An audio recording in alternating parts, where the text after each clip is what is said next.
Hey guys and girls, just wanted to talk to you guys a little bit about Buzzsprout. Start a podcast today with free podcast hosting for Buzzsprout, easy podcasting software for hosting, promoting, and tracking your podcast. Buzzsprout is the best way to publish a podcast online for secure and reliable hosting to full iTunes support. Get started for free, no credit card required, cancel at any time. Stats are for losers. That's why we took the damn field. Now, if you want to crown them, then crown their ass. This is what's great about sports. This is what the greatest thing about sports is. You play to win the game. Welcome to the Airin podcast.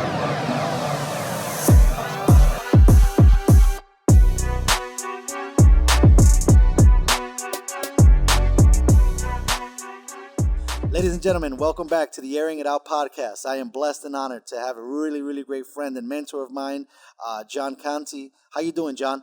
Hey, I'm doing great. Thanks for the big introduction, man. I really appreciate that. Are you kidding me, man? Like I said before off air, I was just telling my mom, meeting you was a blessing in disguise, because if I didn't meet you, I think I would have had a sour taste of the sports radio industry. Well, let me tell you something. It was really easy for me to befriend you because you're a hardworking dude. You're from the East Coast.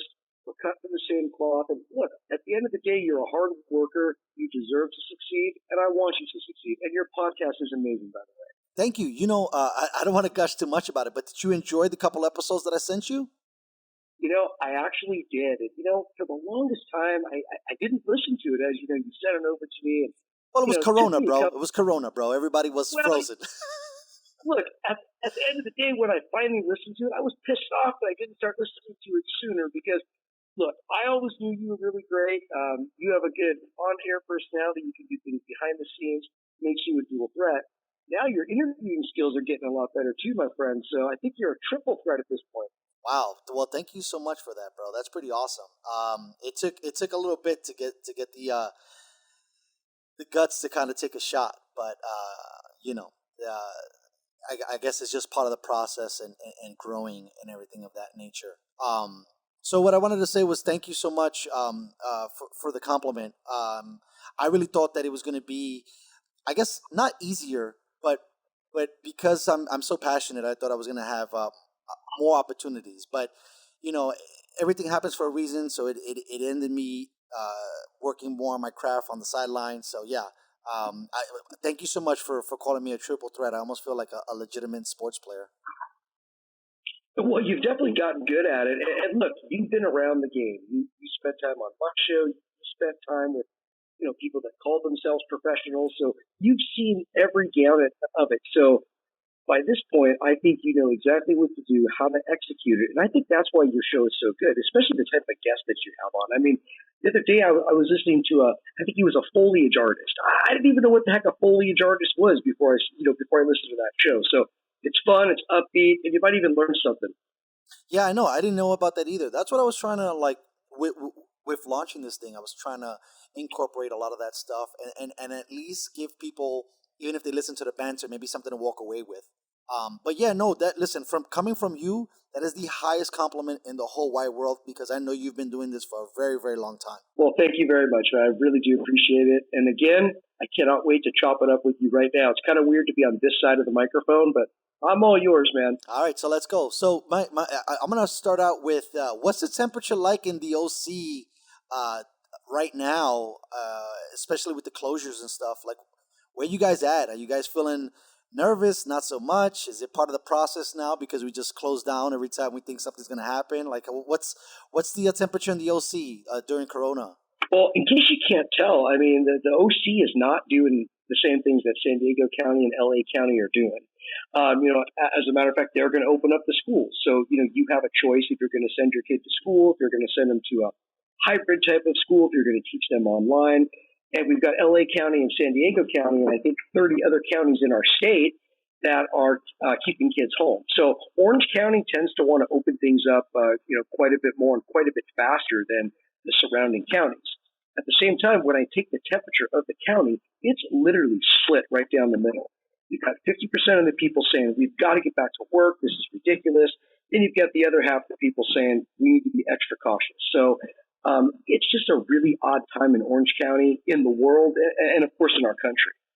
Yeah, I mean, it's insane because you think like when stuff like this gets passed down, it should be mandated. But it's funny that you have all these little counties that kind of have their own thing, and I'm sure you can't tell a bunch of rich people potentially what to do and what not to do. I'm sure a lot of those guys are like whatever. For example, I think you sent me I'm not gonna say during the height, but pretty close to the height of the COVID, you were sending me, NFL training videos, and it didn't look like anybody was wearing masks, right? And it looked like guys were just going full speed. And I watched a couple of stuff on Twitter, and I didn't see Russell Wilson wearing a mask. I didn't see Antonio Brown wearing a mask. I didn't see Cam wearing a mask. I didn't see Beckham wearing a mask. So what are your guys' feelings on that?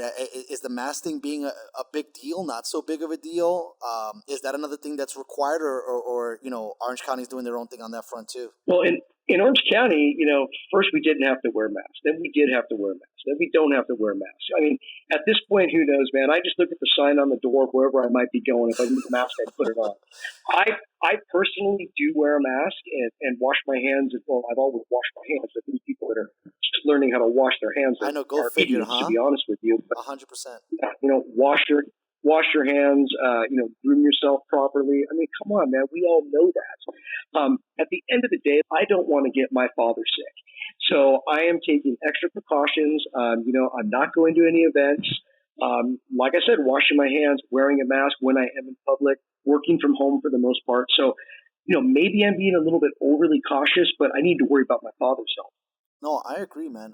When this all happened, as I talked to you a little bit off air as well.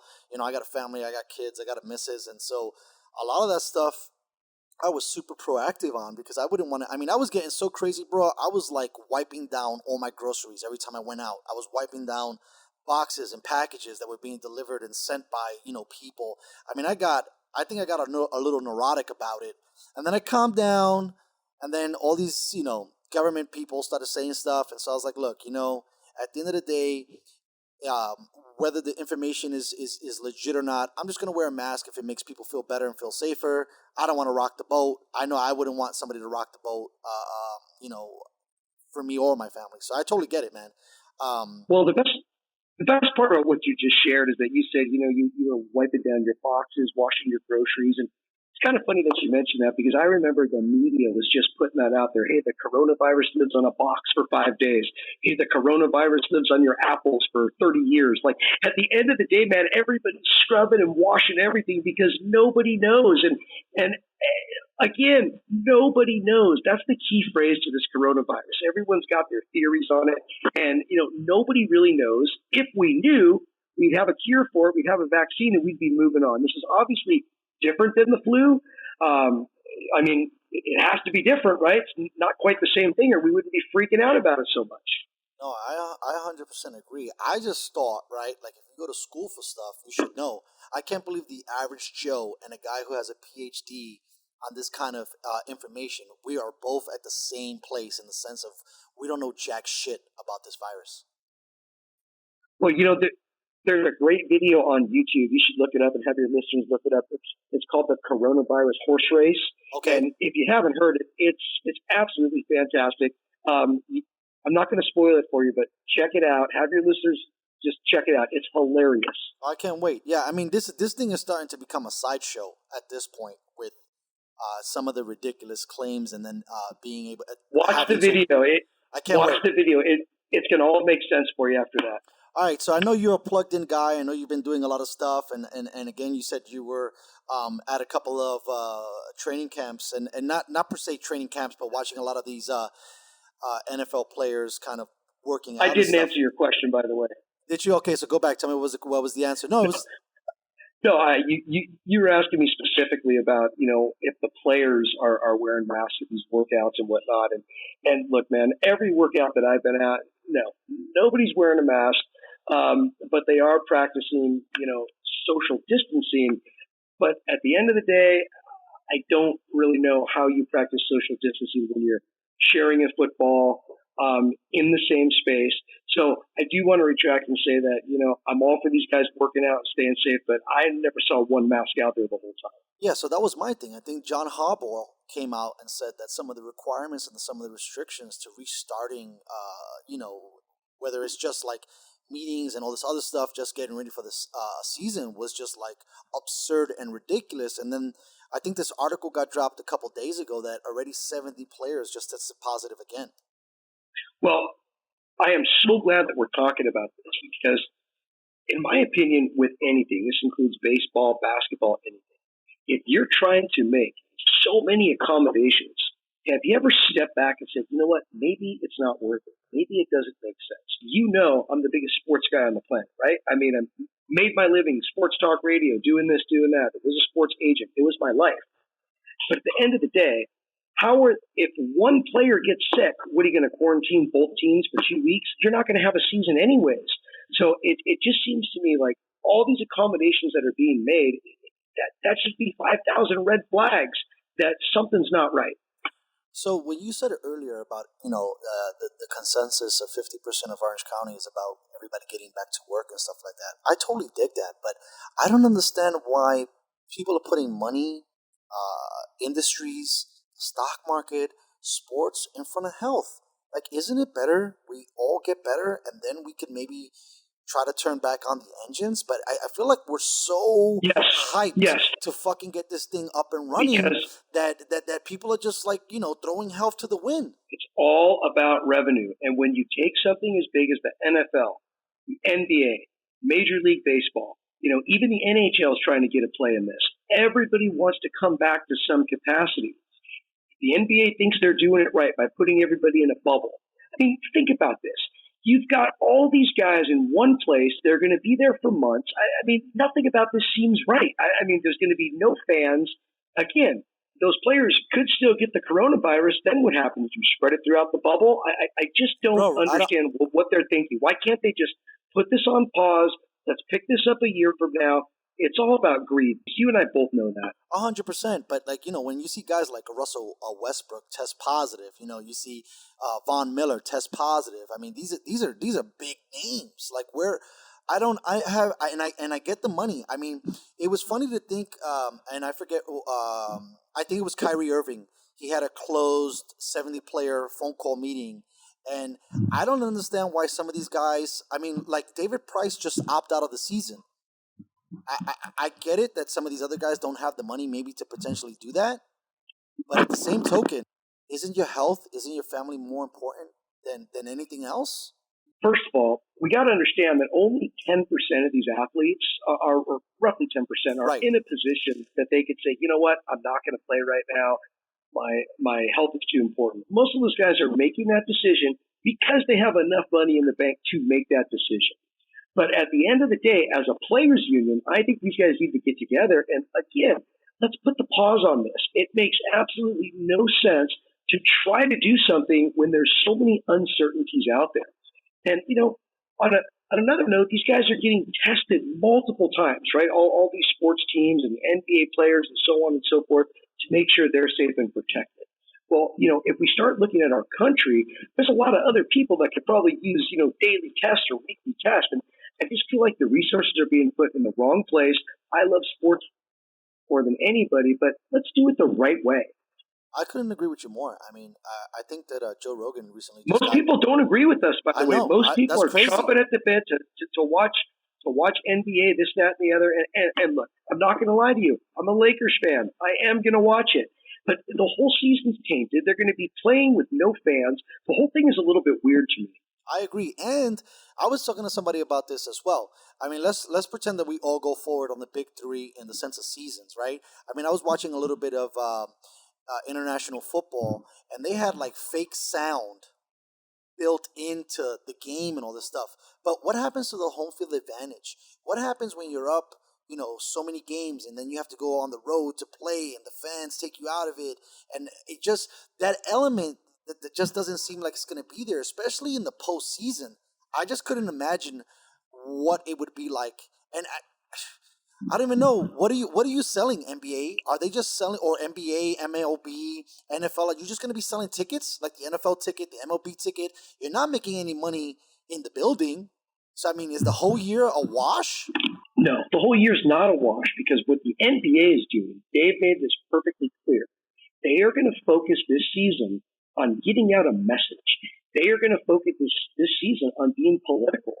They want all the players now to wear messages on their backs. They could speak for whatever cause they want. This season has become more propaganda. They're going to be pushing people to vote. They are going to use these arenas as a polling place. That's one of the reasons why the NBA is coming back. Wow, that's actually very interesting. I haven't, through all my reading, I haven't even heard anyone bring that up. That's I don't really think interesting. I don't think you have to read about it. I think the writing is on the wall. The majority of these players have a message. Whether you're for it or against it, they have a message. So the NBA is now allowing them to, again, put a message on the back of their jersey. And I'm telling you right now, they're trying to get people to the polls via the NBA. I guarantee you that's what's going on, because the NBA is the number one sport when it comes to social media. They're bigger than all the other sports combined. I don't know if you know that or not, but they are. And that's why, when I was part of the ExxonMobil Corporation, that's why we sunk so much money into the NBA, because of their social network reach. Wow, that's insane.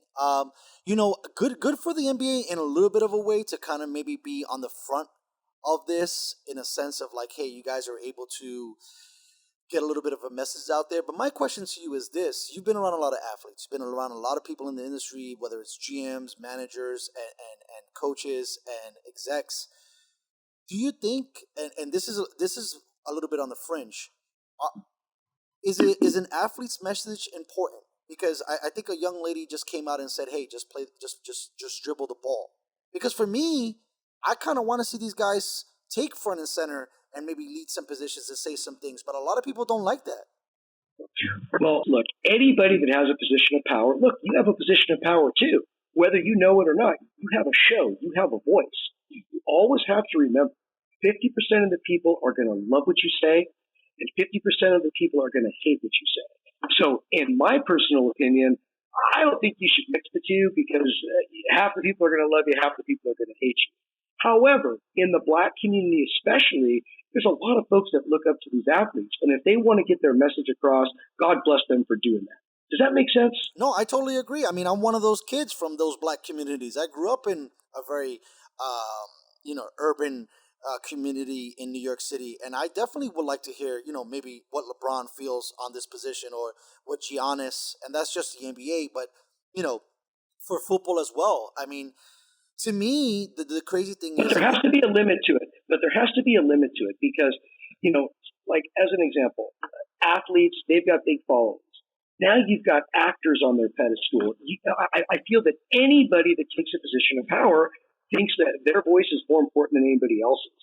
actually, So, it's true. so I'm not a fan of the people that constantly use their platform just to be heard, but I am a fan of using the platform the right way. Does that make sense? I just want to clarify what I'm saying. This is a very touchy subject. No, it totally is, bro. Because again, the room is divided. 50% of the people want to hear, people that are influential say something, and the other 50 are like, "Yo, bro, shut the fuck up and just catch the ball." You know what I mean? So I'll I give you get a it. I'll give you a perfect example. When we were doing Angels Radio, they wanted me to tweet. They wanted me to be on social media all the time and talking about this, that, and the other. And I took the high road. I never went on social media because, again, half the people love you, half the people hate you, and a lot of people say things to make people hate them just to get likes and thumbs up and happy face emojis and listeners. And like, I didn't need any of that crap, man. I just wanted to be myself and not put a political message out there one way or another. Hey, man, I agree. It's really fucked up, especially in this climate that we're in. Besides the corona, this social media thing is on a whole nother level too. When average Joes are able to have access to certain things, in the sense of being able to have a platform and spew whatever they want, and then at the same token, no one have privacy because everything is being sold. Your data's being sold, or you want to post every time you eat a meal. I'm more in line with you, man. I'm an old school guy. I'm a word of mouth guy. I mean, I remember when Yelp came out, and I was like, you guys never heard of the Zagat's Guide to Restaurants? I remember just being able to like look at a restaurant, and if it was busy, I walked in. Now you got to do like so many fucking searches just to get a meal. So I can't even imagine the world with social media attached to it. You know what I mean? How about this? How about going to a restaurant and they tell you that there's no table available, and then you open up the app on your phone and you reserve a table right in front of them on Open Table? I mean, those are the things that absolutely drive me crazy. Customer service is gone. Everything has been pushed to a online format, an app format. It's just crazy. And let me tell you something else that drives me absolutely insane. Everybody thinks they're a celebrity now. All you got to do is have a YouTube channel. A couple people give you a thumbs up, and now you're a celebrity. So, and then those celebrities try to give their political opinion. Those are the ones that bother me more than the people that are actually somebody. Does that make does that kind of line up with what I'm saying? It makes total sense. I'm going to say something that's probably going to be crazy. I didn't pick him, but this is a story that I heard, and it's going to be interesting as I unveil it. But one time I heard a story about Denzel Washington, right? I'm not a big fan of his work. I like some of it, don't like all of it. But he was known for quietly donating to certain things. He was known for doing stuff. I think it's more powerful when you stay unnamed versus trying to get the glitz and the glamour. For example, how many people, or I shouldn't say people, how many celebrities you didn't see trying to like drop PPE to a medical place and then there for the photo op? Listen, motherfuckers are dying in the ICU. No one gives a fuck, Matthew McConaughey, that you and your wife took a photo op so that you guys drop off, I don't know, mask or whatever the case might be. I think this is a very sensitive time, and I think people should be more reverent, and they're not. Look, at the end of the day, you just need to be there to help. And that's what separates the men from the boys. You just need to be there to help. And, people that give silently, we don't hear about that enough because obviously they give silently because they're not trying to call attention to themselves. But let's take the late, great Kobe Bryant as an example. You heard all the stories on the news, that Kobe would give money to this foundation, money to that foundation. He would spend extra time with kids at the Make-A-Wish Foundation. So sometimes it takes somebody to die before you actually know what they really did. So at the end of the day, my hat is off to anybody that gives to a charity, especially giving anonymously or doing it on the quiet because you're not trying to call attention to yourself. Well, I totally agree. I think that it's about the cause, not so much you and the photo op. But I don't want to get this show so heavy. But I do want to stay with the Kobe Bryant thing, and I want to switch over. So I did want to stay with the Kobe Bryant thing, and you did a little bit of a tour around a couple of shows speaking about him. Did you ever get a chance to meet Kobe Bryant? And if you did, what was he like? And if you didn't, what was some of the stories that you heard about this guy? Because I mean, outside of Michael Jordan, Kobe Bryant is probably the next big megastar guy who left a big footprint and fingerprint on the NBA. Well, first of all, I'm very blessed and fortunate that I did have the opportunity. I used to cover the Lakers when I was doing some stuff over on AM 830, so I'd attend the Laker media days and whatnot. And I got to know Kobe, from the media side. But our relationship was very different because I wasn't one of the reporters that was there every day, kind of hanging on his jock. You know what I mean? I was just there to do my job and pretty much hit the road. And I think he noticed that about me right away. And a lot of the Lakers did. I mean, I developed really good relationships with a lot of those guys. I mean, Lamar Odom, Pau Gasol. There were so many guys on that team, on that championship team, Ron Artest at the time, that I had really special relationships with because I didn't bother them. So Kobe and I were always good. And, when you live in Orange County, you've got 1,000 different ties to Kobe. He's a guy that was always in the community. As a matter of fact, we've got a friend that did all of Kobe's artwork. So we'd see Kobe in her office. And, Kobe's daughter, God rest her soul as well. She played soccer with another one of my friend's daughters. So everybody's got, 1 or 2 degrees separation to Kobe Bryant. And, he was a hero of mine, hero of my sons. I remember, dating my wife. Our whole relationship was centered around going to the Laker games and, watching Shaq and Kobe. So I'm really excited that you get a chance to know him from a 10,000 foot view, but great guy. And I'm really sorry for this loss. It was just way too early for him to go and his beautiful daughter. Yeah, what a really, really sad situation. I mean, there's been a lot of deaths this year, and I didn't mean to snicker on that, but it's just overwhelming how many people have passed within the last 6-7 months. But I think definitely Kobe was an icon in so many different ways. I remember being a huge fan of his growing up as a kid, and his story is amazing. So it's really, really cool to know that at least his Any signed a greatness. picture for my son. Any signed a picture for my son. That's one Fantastic. thing that Yeah, no, I know. We have a religion. story, and we won't air out that person, but I remember that story that you told me about someone who refused to sign for your kid or sign for kids, and that's a big thing. I think athletes. I remember, was it because you're a little bit more mature than I am.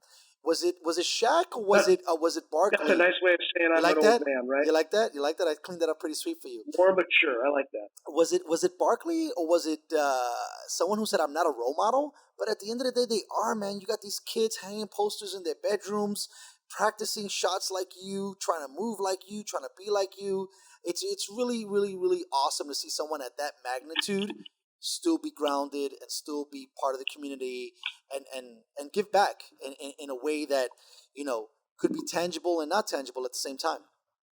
Right. And look, Kobe Bryant was a worldwide icon. And when he died, that was like sending a shot around the world. And I remember when he passed away, it was the week before Super Bowl Sunday, or I mean the Saturday before Super Bowl, whatever it was. I'm a 49er fan. My team's going to the Super Bowl, right? I'm on top of the world. And I got to tell you, man, I didn't even give a shit about the Super Bowl. Everything to me was different on Super Bowl Sunday. We had just lost Kobe Bryant. We were starting to hear about these rumblings of this weird, like, coronavirus. And it was like, after the Super Bowl, I feel like all hell broke loose for our country. The only people that made out with this are the Houston Astros, because everybody was all over their ass, and no one's heard a peep about the cheating Astros in a long time. By the way, it's in my show notes right now. I'm glad you brought it up. So I'm going to segue immediately. I want to say God bless and rest in peace to Kobe Bryant and his daughter, and God bless their family. But that was something that I couldn't believe that just got swept under the rug, because the Black Sox and Pete Rose and all the guys that were juicing are not allowed into the Hall of Fame. Meanwhile, back at the ranch, you have this random team that changes from the National League to the American League, and apparently they cheated their way the whole time. This is ridiculous. This story is absolutely ludicrous, but what's even more ludicrous is the way it was handled. Okay, there's a right way and a wrong way to handle things, and the MLB handled everything wrong. The players have handled everything wrong, and honestly, I am pissed off that they got off scot-free. I could give two shits about baseball at the end of the day, but I was excited to watch the Houston Astros get booed everywhere they went, because they absolutely deserved it. Everybody looked stupid at the end of the day. I mean, Vegas even had odds on how many times the Houston Astros players were going to get, beamed in the head with the fastball. Now they can't throw at the Astros because they can't even fight. I mean, you can't high five, so you certainly can't fight. There's going to be no fans to boo them. As far as I'm concerned, the Houston Astros caused coronavirus. That's awesome. Coronavirus was caused by the Houston Astros and 5G. This is my thing. I cannot believe every time the MLB gets an opportunity to get a leg up, they shoot themselves in the other leg. They had the same problem with the steroids era. They had now with juice balls. Now they come. This was severe. I mean, this to me, this scandal, I can't believe got buried. And look, executives get paid to give you the company line. Okay, MLB, same thing. But if I was a player, I mean, I get it. Look, my favorite line in the whole wide world of sports is, if you're not cheating, you're not trying. Al Davis, okay? But in the same token, baseball is supposed to be this clean sport, and all these baseball writers. Unwritten rules. Baseball has a bunch of these unwritten rules. Well, let me tell you something. Should have been a pretty big unwritten rule not to cheat your opponents by banging on a trash can. Let me ask you this. How'd you like to be one of those relief pitchers that came into a game, you're up for a contract, you serve up a heater, they know it's coming, they hit the ball 500 feet, your career goes in the toilet because, your last outing, you were serving up softballs. They knew what was coming. They had the launch codes. The Houston Astros literally ruined careers of people that were on the cusp. That's why every single player and every single person in that organization needs to be held accountable, and they've done absolutely nothing to correct it. Nothing. Bro, I was, not that you could make or break this guy's career, but when I seen Chapman's fucking high fastball just get launched, I just couldn't believe it. And then all that shit starts coming out. There were so many. There were so many. This wasn't something new, okay? No. If they were doing this throughout the playoffs in the World Series, They were doing it long before that. So I'm And not then talking you about have like a fucking shirt gate with fucking Altuve coming home that. and not even wanting to take off the goddamn fucking jersey. So this shit What's he, smells so bad. what's he wearing? A heart monitor? I mean, those guys were cheating so bad. Yet they're wearing a World Series ring right now. Can I tell you something? This is something that Hey, man, it's your show. You can cut me off. You do whatever the hell you want. No, This is never. your time. No, come on. It's about the guests every time on my show, bro. I've been in the restaurant industry a long time. It's all about my guests. Anyways, what I wanted to say was the same way. You remember that feeling? Tell me if you ever had this feeling when you seen McGuire and Bonds and Sosa, and this is not an attack on these guys, but when it's like 50, 51, 54, 60, and the numbers just kept going up. Did you get this like tingling? It's awesome. No, it's awesome. It was awesome. But didn't you get this like tingling feeling like this is kind of not normal. This is not natural, but I'm gonna go with it. I'm gonna go with it. Hey, bro, tell you something right now. I hated baseball because remember baseball went on strike right before that. But let me share a story with you. I was getting off an airplane at JFK, and I got off the airplane with my tickets in hand to go watch the Angels and the Yankees at the original Yankee Stadium. And those fuckers went on strike the next day. I still have my tickets, by the way, to that game. So at the end of the day, I was so bitter that I flew to New York to watch the Angels play. I mean, what would have been greater than that, right? They went on strike. So we ended up going to the Baseball Hall of Fame instead, which I was very disappointed because baseball was on strike. So the place was like a morgue. So at the end of the day, man, baseball soured me. But when those guys were taking steroids, hitting 60 home runs, I loved it, man. I didn't care that they were doing steroids. As a matter of fact, I'd encourage them to do more. We need more home runs. Those guys were fine. Listen, I totally agree. But this is a segue that I was trying to bring in. When I was watching that, I had this weird feeling. It was amazing, bro. I remember running to bars just to catch an at bat, okay? But when I was watching this, I was like, something doesn't feel right. And I remember watching the Houston fucking Astros, and the same thing when they were getting these amazing wins, when they were winning with mediocre players. I said, I don't know, something doesn't feel right because they came out of nowhere.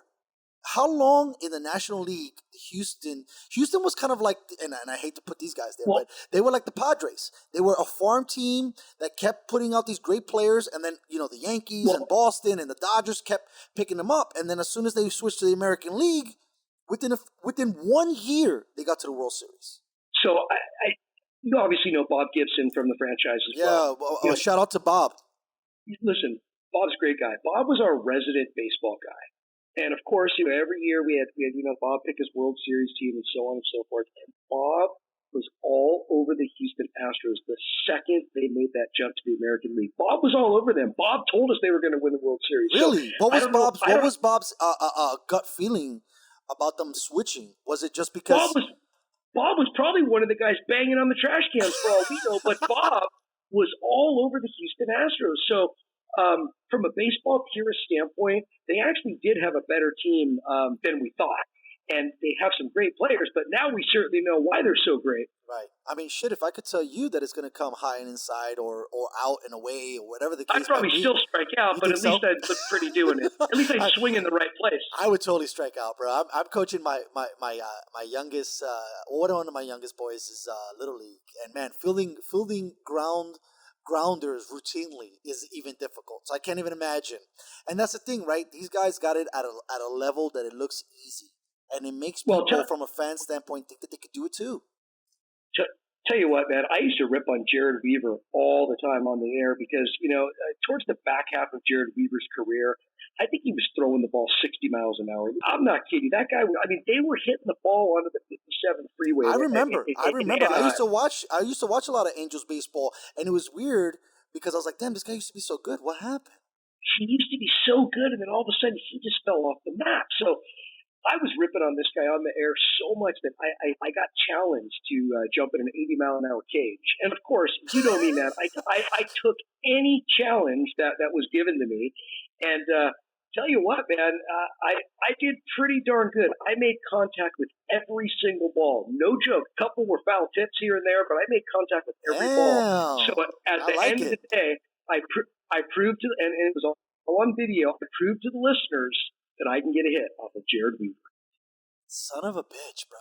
Yeah, I mean, this is a thing, right? We have all this stuff. Like, MLB, it sucks that, Rafael Palmeiro, Barry Bonds, Started McGuire. doing Viagra commercials, by the way. That's when his career went in the toilet. Sure, but I'm saying the fact that Congress decided to put these guys on the stand and talk to them about cheating, the fucking MLB needs to be accountable for some of these ridiculous things. And if they're not, just get my guy Pete Rose in the building. That's it. That's all I want. I'll be happy. Could not agree more. Could not agree more. You guys do whatever the fuck you want to do, but if you could get a guy who's, by the way, I'm a young dude, okay, but I love history, whose hit record would never be touched in the modern era. I don't care how much juice you have, no one will ever touch Pete Rose's hitting record. Get the guy in, man. Get the poor guy in. Before he dies, at least, so he could see that he got in. It is so, well, first of all, I don't think that's going to happen. No. But it's sad because, when I went to the Hall of Fame, again, there was Pete Rose sitting, 20 yards away from the Hall of Fame, signing autographs on a card table. I mean, this guy is an absolute legend. He's banned from baseball. I mean, who cares that he gambled? The guy didn't kill anybody. And trust me, we've had athletes do that too. So at the end of the day, if you're going off of stats, if you're going off of numbers, give the guy his day. Unfortunately, he's never going to see it. You know what I find really interesting about that whole story? There's no way you have 3,000 hits, okay? And then you become a manager of a team, in my opinion, and start tanking games. If anything, I'm sure that guy was betting on those teams to win. He was betting to win, man. To win, he was bro. betting to win. To win. Because look, it's well documented that Pete Rose gambles. It's well documented that Pete Rose likes money. It's well documented that you can find him at the horse track.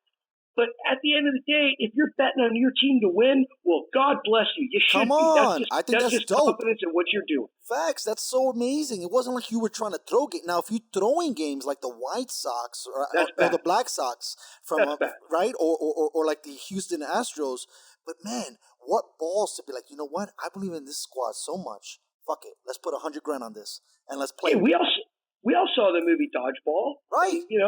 Dwight put the whole $1 million purse on them to win, and they did it. Or not Dwight.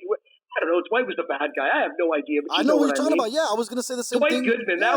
That was Ben Stiller. It was the other dude that I don't even know. I know who you're talking about. I totally get it. But this is the thing, right? So like, I feel that if you're gonna look at the guy, I mean, this is what I say. I let everybody in, and you just have sections. It's supposed to. First of all, a Hall of Fame is supposed to tell me, in my personal opinion, the history Vince of Vaughn, the sport. that's who it was. I'm sorry, man. Vince Vaughn. Just yes. came to me. Yeah, that's Vince Vaughn. It's supposed to tell me the history. It's not supposed to have a bias. And this is a shot, I tell you, thank God you got in the cage and you hit some of these balls. Some of these baseball writers couldn't fucking punch their way through a wet paper bag, in my opinion, and yet they sit so high and mighty on these guys. I think that's a big thing, too. They need to change the way they vote for players in the sense of who's voting. Players and coaches should have way more weight when it comes down to the final outcome. But that was There's so much bias. There is absolutely so much bias. And listen, sports writers and all these people, they're doing their job because they couldn't make it professionally in sports. Facts. Okay, that's like 90. Look, I was one of those guys. I knew I wasn't going to make it on a professional sports team, so I went the agent route, and then I ended up doing sports radio and this, that, and the other. So at the end of the day, we're all just failed athletes that are trying to grasp onto the sports industry any way we can get it. I couldn't agree more. And I think, just like you, there's a level of understanding because you couldn't compete at that level, that your sarcasm and some of your scrutiny is kind of tail-coded a little bit. You know what I mean? Key word is jealousy. Right. Because they get to – and look, here's one thing about me, and you probably know this from our relationship. I root for people, man. I want people to succeed. And when people work hard, I'll be the number one champion for their success. I love seeing people succeed. Unfortunately, there's a very, very, very large part of our society that does not like to see people succeed, and they're envious. So let me tell you something. Pete Rose might have pissed off a few of those guys along the way, and they're still holding grudges against them. It's a good old boys network. It's just like politics, man. It's not what you know, it's who you know. So Pete Rose is not going to get in. He's way too tainted on the inside. It's just crazy to me because if that's a fucking true story, then the World Series champions are not World Series champions, and they need to fucking. If Reggie Bush got in trouble, for potentially or allegedly or whatever, and the poor guy's Heisman was taken away, I think they might have given it back, or I forgot what he just got recently. Don't ever call him a poor guy. Don't even preface him with poor guy got his Heisman taken away. But you can say the guy got his Heisman taken away. I get you, for sure. But what I'm trying to say is, like, you know, if we're going to have this kind of, and even O.J. Mayo, if you're going to have this kind of scrutiny for some of these other players, it's got to be across the board, man. And I get it. It's all about who you blow. But at the same token, I mean, some of this stuff has to get regulated. You know what I mean? Like, it's not fair that, and I guess this is life. Life is a popularity contest. And those who win the popularity contest, I guess, are those are the ones that get to write the history. And those that don't win it don't get to write jack shit. So I kind of understand it. You know, there's nothing. Life isn't fair. I tell that to my kids every day. My son says it when he's always eating lunch. He's like, life isn't fair, right, Dad? I go, you know it, you know it. And that's coming from a fucking 5-year-old, okay? That I'm putting it in his mind already. Like, listen, you're gonna go against the fence, and you're gonna put yourself in a corner just by accident. You're gonna have to defend all the time. Speaking about corners and defending and all this stuff, I wanted to get your take, too, on this mega deal that Mr. Patrick Mahomes received. My first question to you is, and again, because you're a Niners fan, so I know that even though you're a baseball guy, you got a lot of love for the NFL. Was it a good investment? Dude, that was the best money spent by any team to any player. I'm going to tell you right now. $45 million a year? Are you kidding me, bro? $45 million a year? How old is he? I think he's like 23, 24. Yeah, I get it. Look, he's definitely going to take the 10 years. He's going to go all the way, probably. Listen, first of all, Andy Reid got his Super Bowl, okay? So at the end of the day, God bless Andy Reid, for sure. Andy Reid's a great man. Andy Reid got his Super Bowl. They don't win that Super Bowl without Patrick Mahomes. Mahomes is unbelievable. I mean, he's like the Michael Jordan of football right now, right? I mean, you could say that about him. He hasn't even hit his prime yet. Nobody even knows what this guy can really do. So at the end of the day, if there's one player that you're going to pick in the NFL to give that kind of money to, you open up the checkbook and you say, it's blank, write your amount in because you're worth every single penny of it. And also, too, let's not kid ourselves. It's not all guaranteed, which really doesn't matter when you're talking about that kind of money. Right. But, you know, he's worth every penny of it. So I agree 100%. Pay the man. Wonderful. So this is my next question. Does Lamar get that kind of money? Or does Lamar have to win a Super Bowl? Lamar is going to need to win a Super Bowl right now to get that kind of money. Got it. Because Lamar, look, guys like Lamar Jackson, let's see. Deshaun Watson. I think Russell Wilson already got paid, right? So he's good. Russell Wilson's paid. Let's talk about who else is going to be seeking money? Right. I love the kid in Arizona. I really do too. So at the end of the day, I don't think any of those guys that we spoke of are as good as Patrick Mahomes. No, I really don't. I can make an argument. I can make an argument for Deshaun Watson, but I mean, and I can make probably an argument for Lamar too. But I think the moment, and neither of these guys have done this. I mean, maybe Deshaun came a little close with the no helmet pass or the pulled down helmet pass. But the moment Patrick Mahomes did a no look pass in the NFL, that was it, bro. It changed everything. And if you can't do that, I mean, I love Lamar. I think that he's grown as a player. He's been taken care of immensely in the sense of getting the support from his organization. But Patrick's team is loaded. Travis Kelce, Tyreek Hill. I mean, they're so stacked. They just signed, apparently Stone Cold Jones. So this team looks like they're going to be a problem and potentially a dynasty. You just never know, man. There's all these young players on that team. Their nucleus is just so good, and they're only going to get better. And look, Andy Reid's only going to get better too. So they're in a great position. I think they're going to have more Super Bowls to come. So, paying him was the right thing to do. And look, let's talk about some of these other quarterbacks in the league. Kyler Murray, that's the guy in Arizona. Correct, yes. Love that kid. Amazing. Lamar Jackson. Lamar Jackson, absolutely love him. Deshaun Watson, love these guys.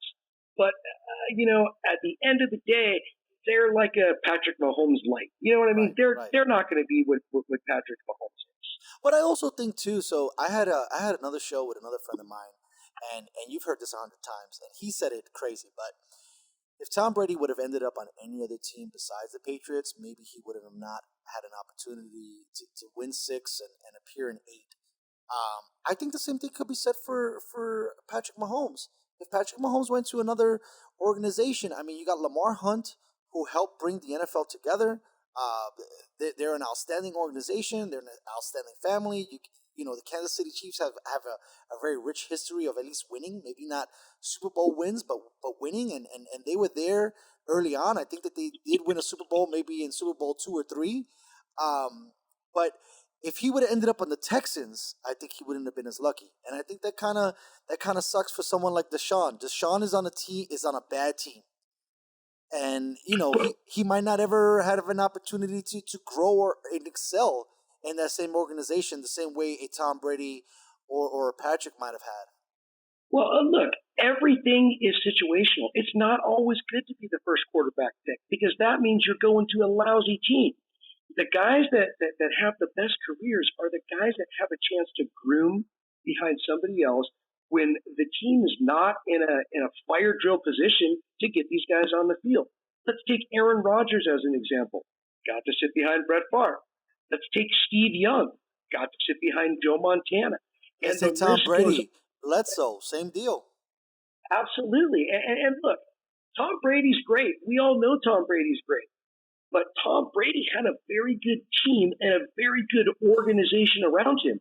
You put Tom Brady, Alex Smith for Patrick Mahomes as well. Yeah, and Alex Smith is a great mentor, by the way. 100%. I love fucking Alex Smith. He's the man. That guy almost died and ended up. I can't believe that shit off of that leg injury. Are you kidding me? Oh, it's terrible stuff. But I lost my train of thought, man. No. Well, you were talking about being at the right place and at the right time. Yeah, at the right place. I mean, put Tom Brady on the Bengals and tell me what he's going to do. Game over. Anything is about being at the right place at the right time. We all know that Tom Brady wanted to break off from Bill Belichick to try to create his own legacy because he's going to play till he's 50 years old. So he's got another 8 seasons, I believe. Right. Speaking of tongue in cheek. Are they the team to beat in the National League? I'm so sorry. I lost you. Say that again. Is Tom Brady, as the quarterback for the Tampa Bay Buccaneers, the team to beat in the National League? Did you say in the NFC? Yeah. Well, no.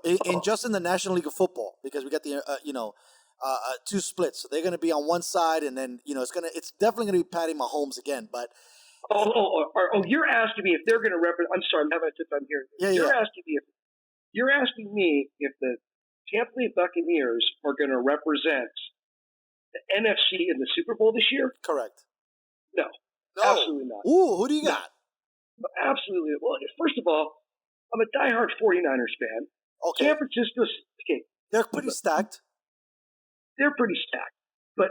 There's other teams that are going to be there too. Look, I think every team in the NFC West is a threat. And I'm not just saying that because my team's in the NFC West. I think every team in that division is good. I couldn't agree more. They're very competitive. That's a very competitive division. You can never count out a guy like Drew Brees. You can never count out a guy like Aaron Rodgers. So, I just gave you 6 teams right now. Yeah, that's going to be, sure. Might be a problem. I just gave you 6 teams that I feel are better than the Tampa Bay Buccaneers. So are they going to have a great year? Are they going to do fun things? Are they going to go to the playoffs? Absolutely. But are they going to go to the Super Bowl? I just don't think so because I don't think their defense is good enough. Okay, so that was my concern as well. So speaking about your guys, because I haven't really had a chance to talk to you about this because to me your quarterback is kind of suspect and so is your coach. What's your feeling on your QB? Do you think he takes the next step this season, or regresses, or kind of stays the same? Because I think they paid a high ticket to get this guy, and they paid him on top of it. Are we talking about Jimmy Garoppolo? Facts. Yes, the guy who said he's better than Tom Brady. Yes, that guy. Listen, 100%. Jimmy Garoppolo's their guy, and I'm really sick of the Garoppolo haters. I hope you hate him so I can give you a hard time Oh, too. please, I do. Come on, give me a hard time because I'm ready. I'm ready to go. Okay, first of all, he just wins football games, and you cannot argue with those statistics. So Sure. the guy's a winner when he's on the field. That makes sense because that bullshit you guys were talking last season about him winning 5 games at the end of the season, I didn't really give a fuck about that. But this season is probably his best resume. They went to the Super Bowl. That was really impressive. But was it just him? Was it just him? Because that defense looks like it's no joke. All right, you got me all riled up now, man. Here's the deal. The defense is absolutely no joke. The defense is what held them together all year long, making 100%. big play after big play after big play. But at the end of the day, when you've got a dominant defense, when you've got one of the best running games in the NFL, why the hell do you need to throw the ball 35, 40 times a game? You don't. And Jimmy Garoppolo constantly gets badgered. He only threw the ball 8 times during the playoff game. Who gives a shit? They won the game. I don't care how they win the game as long as they win the game. And I'm going to say another thing about Jimmy Garoppolo. The locker room loves him. He's a favorite in the locker room. So if your guys like you, they're going to play hard for you. And let's not forget, everybody seems to forget this. Jimmy Garoppolo came off a torn ACL. He was 1 year removed from a torn ACL. So if he came back and put up as good of a year as he did last year, and he was just getting his sea legs back, look out because he's going to be on a tear this season. That's actually a really valid point. I totally at times with my hatred, just because it keeps me all fucking hot, during the cold months. The guy was playing on 1.5 legs. He was playing on 1.5 legs. Everybody knows it takes you at least a season. 100%. Right. And you're afraid of it getting dinged up. You don't 100%. Know. You're skeptical. I mean, we've all seen all the movies or the bios. It takes a little bit to got to get your physical up there. So actually, that's actually a really, really, really good point. I definitely think for him to have rebounded physically, he played phenomenally. He played phenomenally. He should have been the comeback player of the year. Agreed. I mean, he came back from a torn ACL, and we know that, most players can come back from this, but to play quarterback, to be pivoting off your leg, and he's kind of a scrambler a little bit. He moves around. He has some mobility. So for him to look like there was no injury, I mean, I didn't notice anything. I watched a lot of Niner games last season. I didn't see a little giddy up. I didn't see a hitch. He looked like he was 100%. So, and maybe based on what you were saying that you're not 100%, but he was as close as possible for someone just removed from some huge injury. That's not some, even though they come back, everybody doesn't come back the same. That's a huge injury to come back from. I was in a debate with somebody the other day saying that they were trying to compare Mahomes dislocating his knee to Jimmy Garoppolo tearing his ACL. No, that's those impossible. aren't even comparable injuries. Impossible. When with the dislocated knee, you pop it back into place and you go back to work. Not only that, dude. Think about this. How many guys have you heard of losing their career because they lost or dislocated a kneecap? How many guys you hear that never play again? A lot of them. A lot of that never play again because the ACL is done. There's only a couple guys that have come back. AP is one of them. I think Tom fucked up his shit. He came back, but he's not mobile. Talk to me about Kobe. Did Kobe fuck up his knee too during his career? Dude, Kobe, after Kobe tore his ACL, he walked into the free throw line and shot 2 free throws, then limped to the locker room. Wow, that guy's just an animal. I mean, and it's so funny. And I'll tie the NBA bow really quick like this. That assassin character is why I think a lot of people have sometimes a problem with LeBron. Say whatever you want about Kobe Bryant, but when the fucking Mamba was in the building, watch out, because we're gonna score 60 points on you, motherfucker. Yeah, because he had the FU mentality. Right. Get out of his way. Right. He had a job to do, and you were in between him and him doing his job. Very simple. He's like anybody that goes to work every day. You go to work, you get your job done. That's what he did, but he just did it a little bit better than everybody else. Because when you look at all these athletes, how could just a few guys be so much better than everybody else, right? LeBron James, he's the cream of the crop. Why is he so much better? Because they work at their craft and they're mentally tough. That's the answer. 100%, man. Effort could go so fucking far.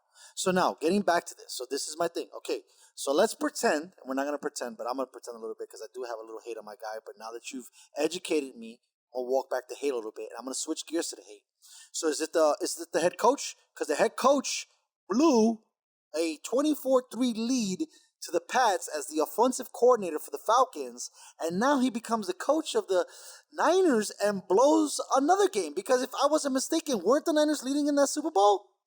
The Niners were up by 10 points, okay, late in the third quarter of a football game. Okay?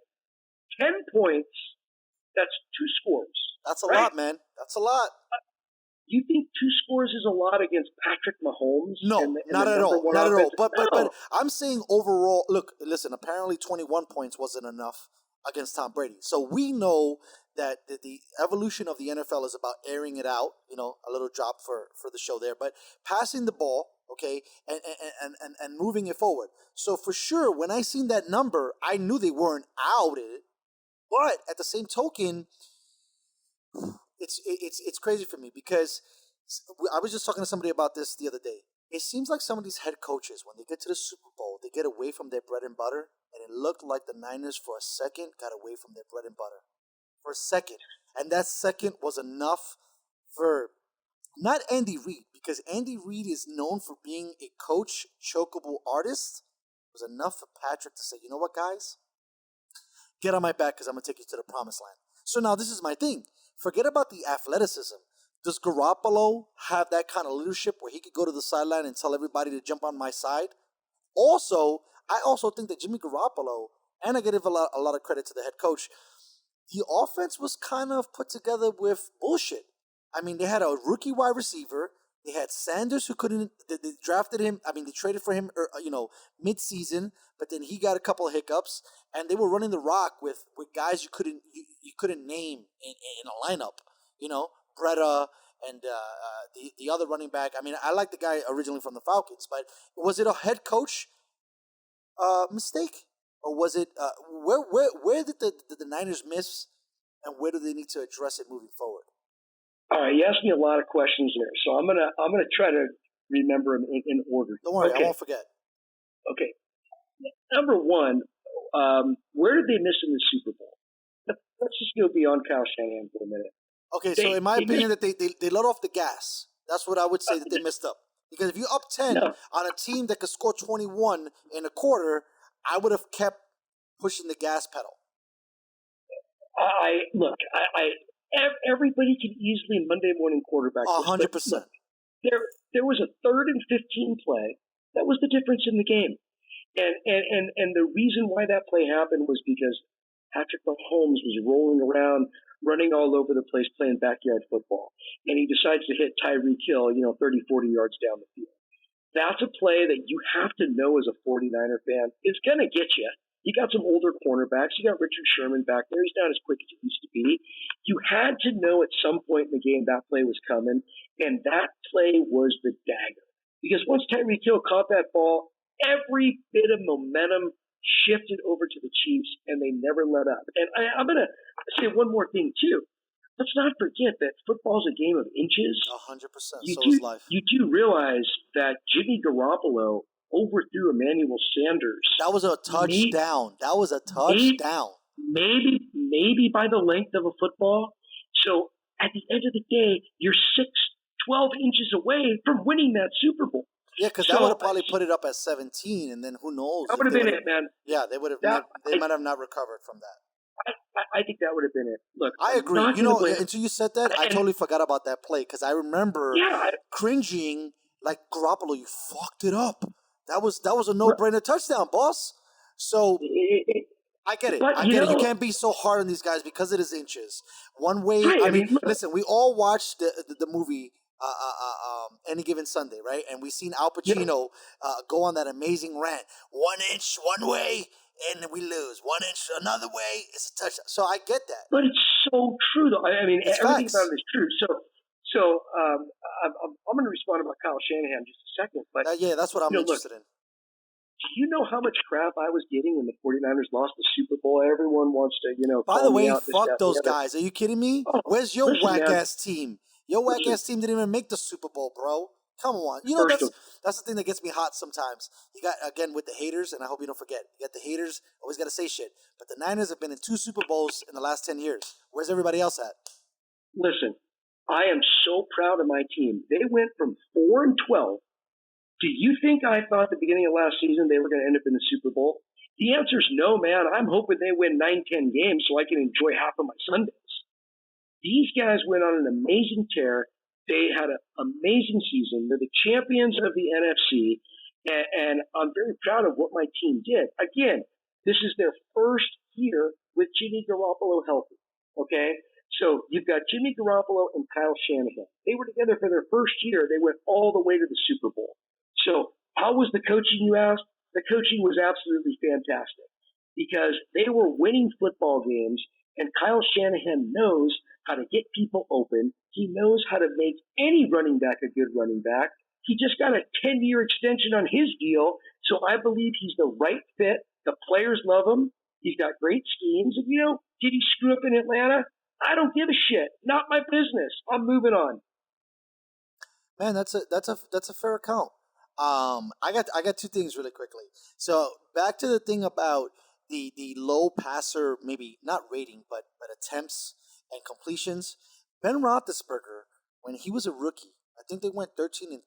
Okay, I think he threw no more than 12 passes, no more. So because for you me, had Jerome Bettis. yeah, Because you had Jerome Bettis. So for me, you had I don't Jerome know. Bettis behind you. Yeah. You had Troy Polamalu on the other side of the field.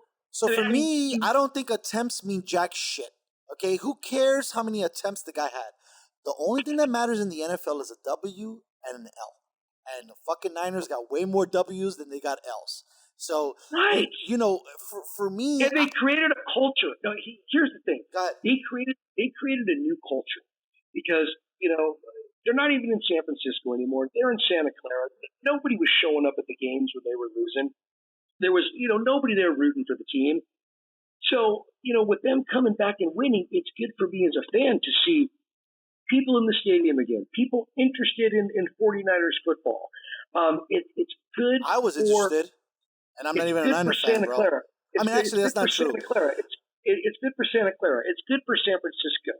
It's a good thing for the football community because for some reason, when the 49ers are in the playoffs, the NFL seems a lot more relevant. I was just going to say, for sure. Just like with the Yankees being in the playoffs, with Notre Dame being in the playoffs, with the Lakers, there's just certain teams that even the Cowboys. There's something cool about the Cowboys. I hate the Cowboys, but there's still something cool about the Cowboys being in the playoffs. There's certain teams that you feel like should be there from all their old school roots and all their old school rivalries. And by the way, what the hell are they going to call the Redskins now? I thought the same thing too. Dude, check this. 15 women alleged sexual. Oh, jeez, you see that? No. Tell me. We got breaking news. What do we got? Well, we're a day late because this actually broke yesterday. Okay, that's still good. I mean, this show is probably going to get loaded up later, so who knows? Just breaking. Hold on. Right. Just breaking right now. As soon as you're listening to this, it's breaking. If it happened before this, it didn't count. Right. Washington Post. 15 women alleged sexual harassment and verbal abuse while employed with the Washington Redskins. Oh man, man. You know what? Snyder needs to sell that fucking team. The same way the douchebag who fucking owns the Chargers needs to sell. Some of these guys just need to get the fuck out the building, man. The same thing I think about Dolan. Dolan needs to get out. Some of the guys that are the owners of this team, listen, I get it, bro. You're rich and no one can tell you nothing.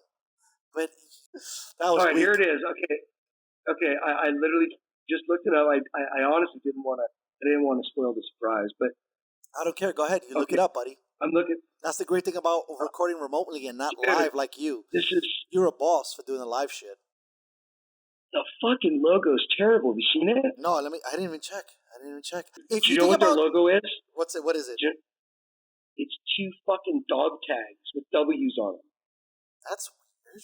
That's so weird. Who's in charge of that? Okay, and then they've got one with a football with the Washington D.C. flag on it, and they've got one with an airplane. Horrible. They've got one with that's no worse than the Rams. They should. They should. Well, the Ram shit. That come on. That logo looked pretty fancy. It looked pretty cool. I liked it. That looked like a little bit at least future forward. This thing. I mean, based on what you're telling me, the imagery is. It doesn't Dude, sound look like it up.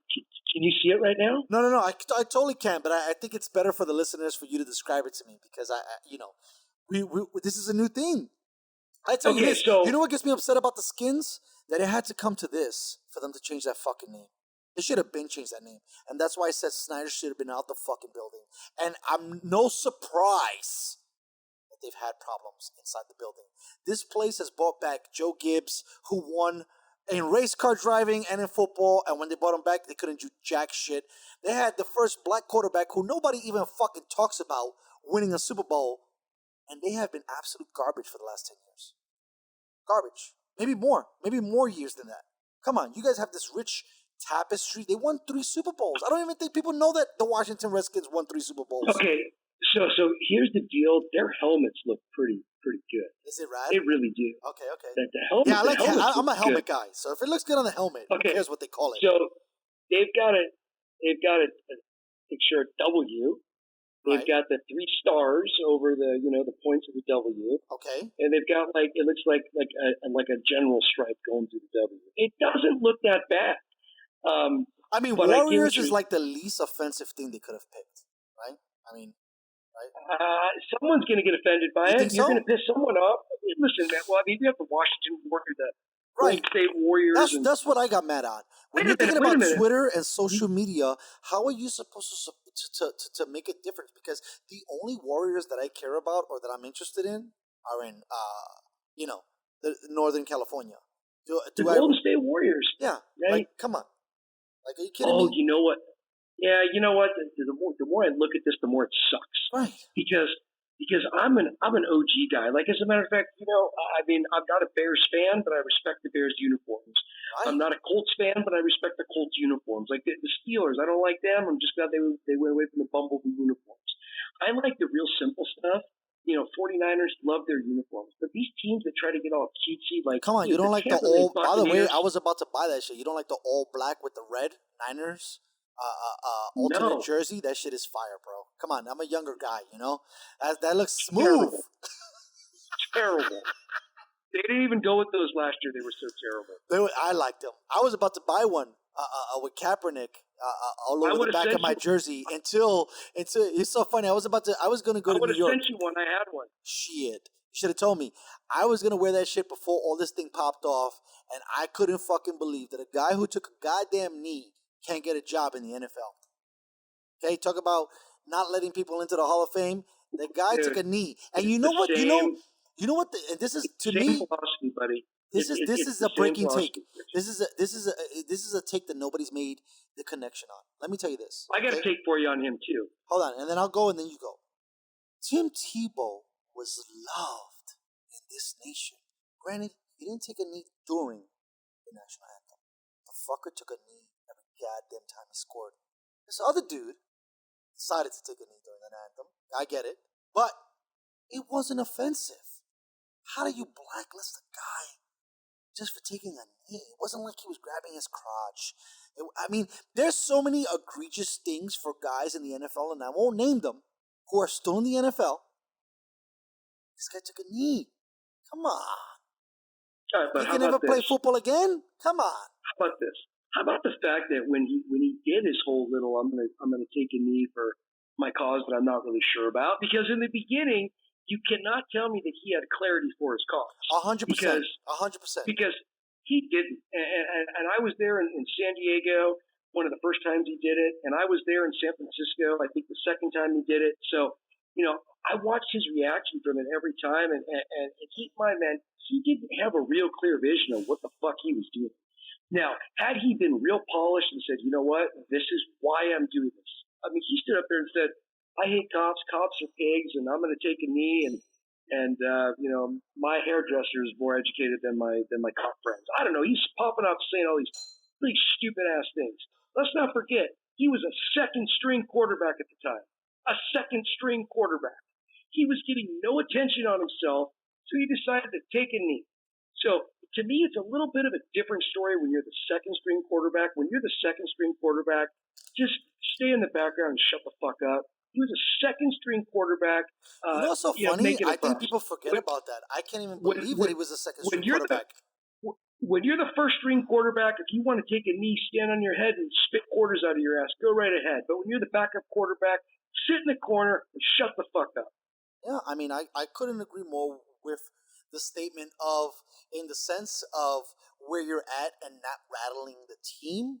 You should know your position. You're not the starter. You're the backup. But then again, I think that we've seen a little bit of this.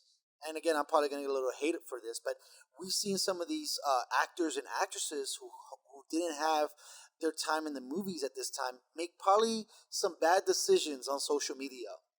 I think potentially because, and granted, look, he went to the Super Bowl, bro, and he played in the Super Bowl. Now, granted, he needed a blackout to come back, but you can make an argument that that team was not as loaded as the Ravens. Plus, he took a mediocre squad, and when he hit the scene, when I remember that first game, and you tell me, because I'm a historian, and I know you are too.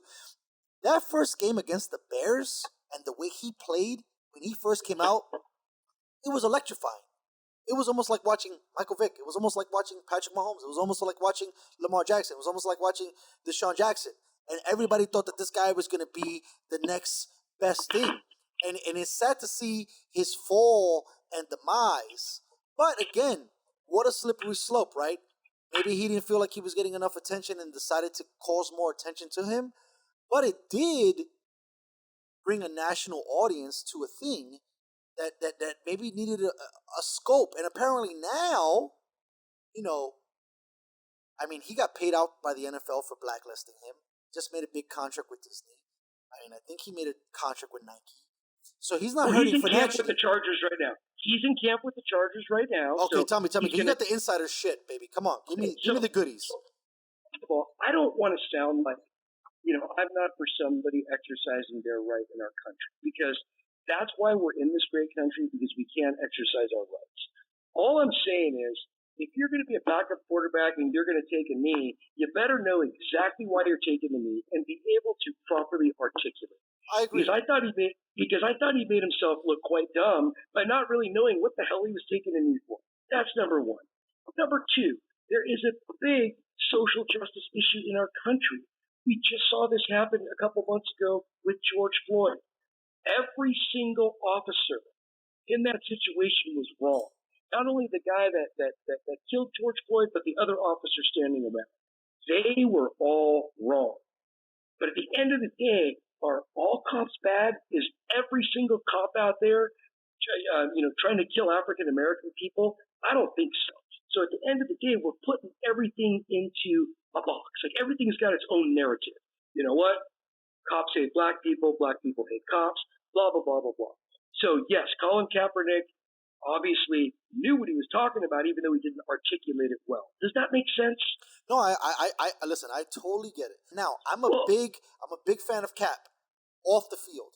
He has met with inmates. He has tried to help them get reassociated, relocated, and readjusted. He's bought them suits. I mean, he's tried, but all that came after. Where was that shit before, bro? Was it because you wanted attention and then you sparked this national conversation by accident? That, to me, is the question. If you're going to take a knee, just be ready to go. I'm taking a knee because of this. Just be ready to go and ready to explain it. That's all I'm saying. But that's why I'm telling you that I think that he didn't know how to explain it, because he's not from the hood. Well, then listen, because he shouldn't have took it then. I agree with you. If you don't know how to explain it, right? You shouldn't have done it. If you don't done know how to explain it, figure it out. Okay. Again, you're a backup quarterback. That's why my respect level was in the toilet for him, because. By the way, who was starting that season? If he was the backup. Man, probably Blaine Gabbert. Oh shit! He was starting. So that's offensive. For the Niners, I mean, because Gabbert sucks. At the end of the day, he was going to be sitting on the bench the whole time, so I guess he wanted to give his ass a rest for taking me instead. But I do want to say something else too. First of all, he's going to camp with the Chargers. That's what I wanted to get at. Talk to me about this, because this is imperative, because the guy didn't have a job. So tell me about this Charger camp, hanging out, whatever. Let me ask you a question. You're a football guy. How good do you think Colin Kaepernick was, and how good do you think Colin Kaepernick is? Okay, so this is my thing. Let me answer. I'm gonna go with both questions. First of all, I talked about this on another show. I think that pitchers who play quarterback and pitcher growing up have a hard transition into figuring out how to put a bend on the ball. Everything cannot be a fastball. Do I think that Kaepernick had a little bit of a misunderstanding of that because he also played baseball, right? And football. Yeah, I don't think he really understood that, hey, I don't gotta beam it like Brett Favre every time. I gotta put a little touch on it, like a Tom, like an Airin, like even a Wilson. So I think that he forced balls, and I think that he wasn't able to mature in that sense. Now, from a talent standpoint, when I see that guy make one cut and break it, you watch the games, bro, and take it for 40 yards. Yeah, he had the talent. Now, was Jim Harbaugh the guy to coach him through that? I don't know. Could have John Harbaugh been the guy? Maybe. I think Jim was a little too rigid in his approach. I mean, under Jim, you had the best defensive players retire. Patrick Willis is an animal. Patrick Willis could be considered the next Ray Lewis. But because they had Navarro Bowman too. Right, they had a lot of guys. Dude, they had tons of dudes. They had tons of dudes. That said, those two guys, I'm out. Those two guys in the middle were mean because nobody could go over the middle against them. Nobody. Right. Come on, Patrick is playing down line, a floating linebacker, middle, outside, potentially playing spy. I mean, these are smart dudes. Okay, an NFL playbook, especially defensively, is hard to digest. These guys were crushing it. So maybe whether it was CTE, whether it was the concussion movement, whatever it was, I think that whole shit was a dumpster fire, especially from the viewpoint of a Niner and not a fan, from ownership and from like an executive ship. Because how are you supposed to deal with guys? Go ahead. Let me put you in the actual facts of the business, okay? And I know this for a fact because I've talked to people in the NFL front offices, and I've done a ton of stuff throughout my journey in this business. The NFL spent billions of dollars marketing to women. I remember that shit. I remember. Come on, breast cancer awareness, having pink jerseys, making things for girls. I get it. Hold on. Alyssa Milano actually came on our show to talk about her NFL clothing line she's launching. Carrie Underwood has a ladies' clothing line. So basically, they are trying to draw in the women. That's why they've got Carrie Underwood singing it, all this sort of stuff. I get it. They want to draw in all the women. Yeah, the marketing of the NFL is smart. Okay. They spend billions of dollars bringing in the women, right? Who were the first people to walk away from football when Colin Kaepernick took a knee? Was it the women? The women, my friend, the women. At the end of the day, I would have thought it was a lot of the dudes because I'm on the bar side of things. Listen, man. Listen. At the end of the day, I still want to watch a football game. You take a knee, whatever. That's all shenanigans. I'm here to watch a freaking football game. Okay, that's what I want to watch. But the women were disgusted with this, saying, so many women weren't letting their husbands watch football. It was like a big thing. So the NFL now has found a way to bring the women back to football, and they don't want to lose them again. That was such a big part of the market share. Think about the extra revenue they're making off of women's apparel. Are you kidding me, bro? You're crushing. You're destroying. I mean, women do most of the shopping. Even when you're married, they do most of the shopping in the household. Bingo. So when the women see this guy taking a knee, again, I'm not stereotyping all women. This is a proven fact. The NFL spent money trying to market to women. We're talking about statistics. Right. Yes. Right. So at the end of the day, they lost all these people that they had just brought in. Now they have to spend some time getting them back. So they don't want any more problems. So bringing Colin Kaepernick back to the Chargers makes a lot of sense.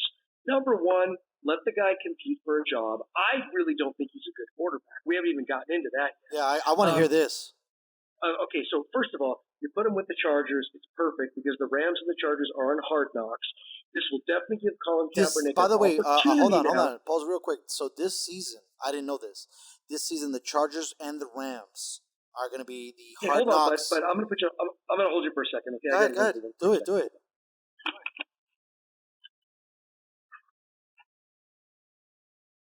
Where were we, man? So we were still in the cap shit. So I really want you to talk to me why. I mean, this first of all, I read every goddamn article on the fucking planet. I haven't heard nothing about Cap at any fucking camps. So I find it fascinating that you have an insight of him coming in, because one of my points on my agenda today was actually going to ask you. Out, man. He's working out with my buddy. So is your buddy Deshaun Watson. Wow. Dude, Deshaun Watson's gonna. Fuck, dude, they got rid of Hopkins, man. What's that guy gonna do? He's gonna run for his fucking life. That's what he's gonna do. He's gonna run for his life. That was a terrible decision. They're the ones that should have beat the Chiefs, not the 49ers. Well, they almost had it. I mean, think about this. Teddy Bruschi was it Bruschi? No, it wasn't Bruschi. What's the coach over there? Right? No, not talking about the coach for the Tennessee Titans. The former, no, it wasn't Bruschi. Was it Munchak or whatever? Mike Munchak or whatever. No, the new guy. Yeah, the young kid. Fucking, it wasn't Vrabel. Mike Vrabel. No. What are we talking? It is Vrabel, right? Okay, so Vrabel should have fucking crushed the Chiefs. Texas should have crushed the Chiefs. There's no Tennessee reason. Should have been in the Super Bowl. 100%. I was rooting for them hard. They had a great defense, a good running back. I mean, that was what it was moving. So I know you. That's why I said we gotta Those talk guys some came more. out of nowhere too. They came out of nowhere. Well, let me tell you this. I have an old YouTube video that's like a few years back that I called Tennessee being one of the dark horses, and I said the AFC West is a team to be watching out for. But then you had Luck, which was really sad for him to retire. But either way, this is my question. My question is, because I had it down written here. So obviously the Chargers don't believe Taylor's the guy. So Mr. Taylor's not. Look, they love Tyrod Taylor, and again, my buddy's a quarterback coach, and he works with all these guys, including Tyrod Taylor. Look, Tyrod Taylor, and Keenan Allen, they've got great chemistry, man. Really? They've got great chemistry. I love Taylor in Buffalo. He was amazing. And it just looked like he didn't get the support from the front office, to be, because when he came out on the scene, everybody was like, "Who's this guy?" He used to back up Joe Flacco, and he's a serviceable quarterback. I just think that his height might be a situation, and that's probably why they don't consider him a prototypical quarterback. But go ahead, John, tell me. He's a stopgap quarterback. We all know that. Is he going to be your long-term answer? I don't even think he thinks he's a long-term answer. So they're bringing Colin Kaepernick into training camp. Hard Knocks is covering the Rams and the Chargers. So look at your story now. You've got Colin Kaepernick. He's got his perfect platform now to say, "Hey, look, I told you so." So the NFL almost had to bring him back, because it was almost like as soon as George Floyd died, it was like, Colin Kaepernick's ticket got stamped. And what an unfortunate way for it to happen. 100%. But it did. So now all of a sudden he has a job in Los Angeles, of course, second largest media market in the country. So at the end of the day, it seems like it all worked out well for Colin Kaepernick. Now, can he still play football? That's the question. Can he? And well, here's the thing. When he first came out of the gate, nobody could stop him. I mean, I think he rushed for 280 yards in a playoff game against the Packers. I mean, he did things that were amazing. But let's not forget, he was 10 years younger. Right. So now you've got a guy that's on the other side of 30. Okay, not everybody as fast, knows, not as explosive. Everybody knows that he likes to run. Don't forget, he's a vegan now. So I don't care what you say, man. If you're not eating meat, you're going to get your ass kicked out there. I agree. And this is no attack on vegans, but there's something about animal protein versus vegetable protein, and that's a whole nother argument. But for me, when I see, think about this. I thought Cam turned into a vegan. As soon as he went to that diet, he wasn't, in my opinion, as effective. Right. Well, there's a comedian named Ron White, and one of his famous lines is, "I didn't climb to the top of the fucking food chain to eat carrots." And I mean, that's just the way it is, man, So at the end of the day, can he still play? I never really thought he could play before. I think he, again, was a product of a really, really, really good defense, Agreed. A really good running game. A good offense, too. Look, that team caught lightning in a bottle. So at the end of the day, Harbaugh came in, took over the same shitty roster that that was there the years prior, took him to the Super Bowl. Lights went out.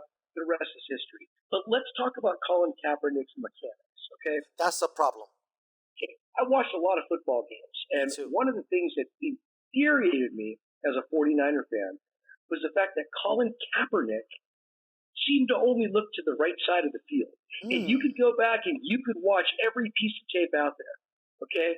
There was a game where he missed Torrey Smith, who was, split wide out to his left. Nobody was covering him, and he decided to, throw the ball to the right side. Or what he should have done was, to me, he sees half the field well, and he doesn't have the same mechanics and awareness that it takes to be a top-notch quarterback. And he's older. So I don't think he's all that he's cracked up to be, but he's going to get his moment in the sunshine. Hard Knocks is going to eat it up and love it. He's back in LA. He just continues to write the perfect narrative for the NFL. Is he the Chargers starter week 1? Well, based on all of this hoopla and all this stuff, right? Because the thing, he has to make the team. So he's on he's on the extended roster at this point. Yeah, look, he has to make the team, and to be honest with you, I mean, I don't know how much better he is than Tyrod Taylor, and I don't know how much better Tyrod Taylor is than him. I'll tell you from watching it, Tyrod knows how to read the field. Tyrod does not throw to one side of the field. Tyrod understands the principles. And this is the thing for me, because I think someone else who has a problem with this is Cam Newton. You need to be able to bend the ball. It can't be a straight rocket all the time, right? You got to get over linebackers. You got to get over safeties. It's called touch. Yeah, and I'll be honest with you, as much as I love him off and on the field, Cap, I don't think has the touch, and I'm very interested to see if Newton in New England has a touch, because there's some guys that don't have it. Is Colin Kaepernick Native American? I'm not sure, but I could probably think that he might have touted that maybe as a story once or twice. Like, I don't even think we fully understand his full heritage, because, again, he was adopted. So right. So he spends every Thanksgiving on Alcatraz Island, with the indigenous people, because, that's the first day of the year for them, obviously. So he gets on his soapbox and speaks to the Native Americans. He's been doing this now ever since his social justice movement came about. And I just feel like Colin Kaepernick is just trying to identify with so many different people and different races and different things that I really think his message is just completely getting lost, because at the end of the day, I'm sure the guy stands for something good, but I don't know what the hell it is. So it's funny. Make it clear. So it's funny that you bring that up, because with my process of trying to launch this show, here I'm trying to be good at social media, be good at audio editing, be good at video, and I realize you can't split yourself like that. You got to kind of pick one, stick with one, you get really good, and then you add, right, as you get better to the game, versus diversifying your portfolio out the gate. And maybe that's the argument. Maybe Cap, not his message, but his athleticism has gotten diluted because of the message. Because he's so busy with all of this off-the-field philanthropy in the sense of trying to help out Native Americans, help out Afro-Americans, and do all this other stuff. Do you think he grew up saying, I'm going to grow up and I'm going to be a philanthropist? Nope. Because rumor on the street is he had a girlfriend that was in his head when this whole thing started. Ooh, that's dangerous. So, that's dangerous. Nothing against the feminine, but that's dangerous. Listen, she had her own belief system. And again, this is nothing that you can't find on the internet, and we all know if it's on the internet, it's true. Of course it is. At the end of the day, I'm just kind of re-quoting what's been out there and, what's been regurgitated and whatnot. But, there's a lot of things that influence his decision. And, at the end of the day, I think where we are right now in 2020, in this God forbidden year, there's definitely a social justice issue. And those cops were definitely wrong in what they did. And several cops are wrong. But let's draw the line in the sand here, buddy, because several cops are right as well. And who's the first person you call when you have a problem? The cops.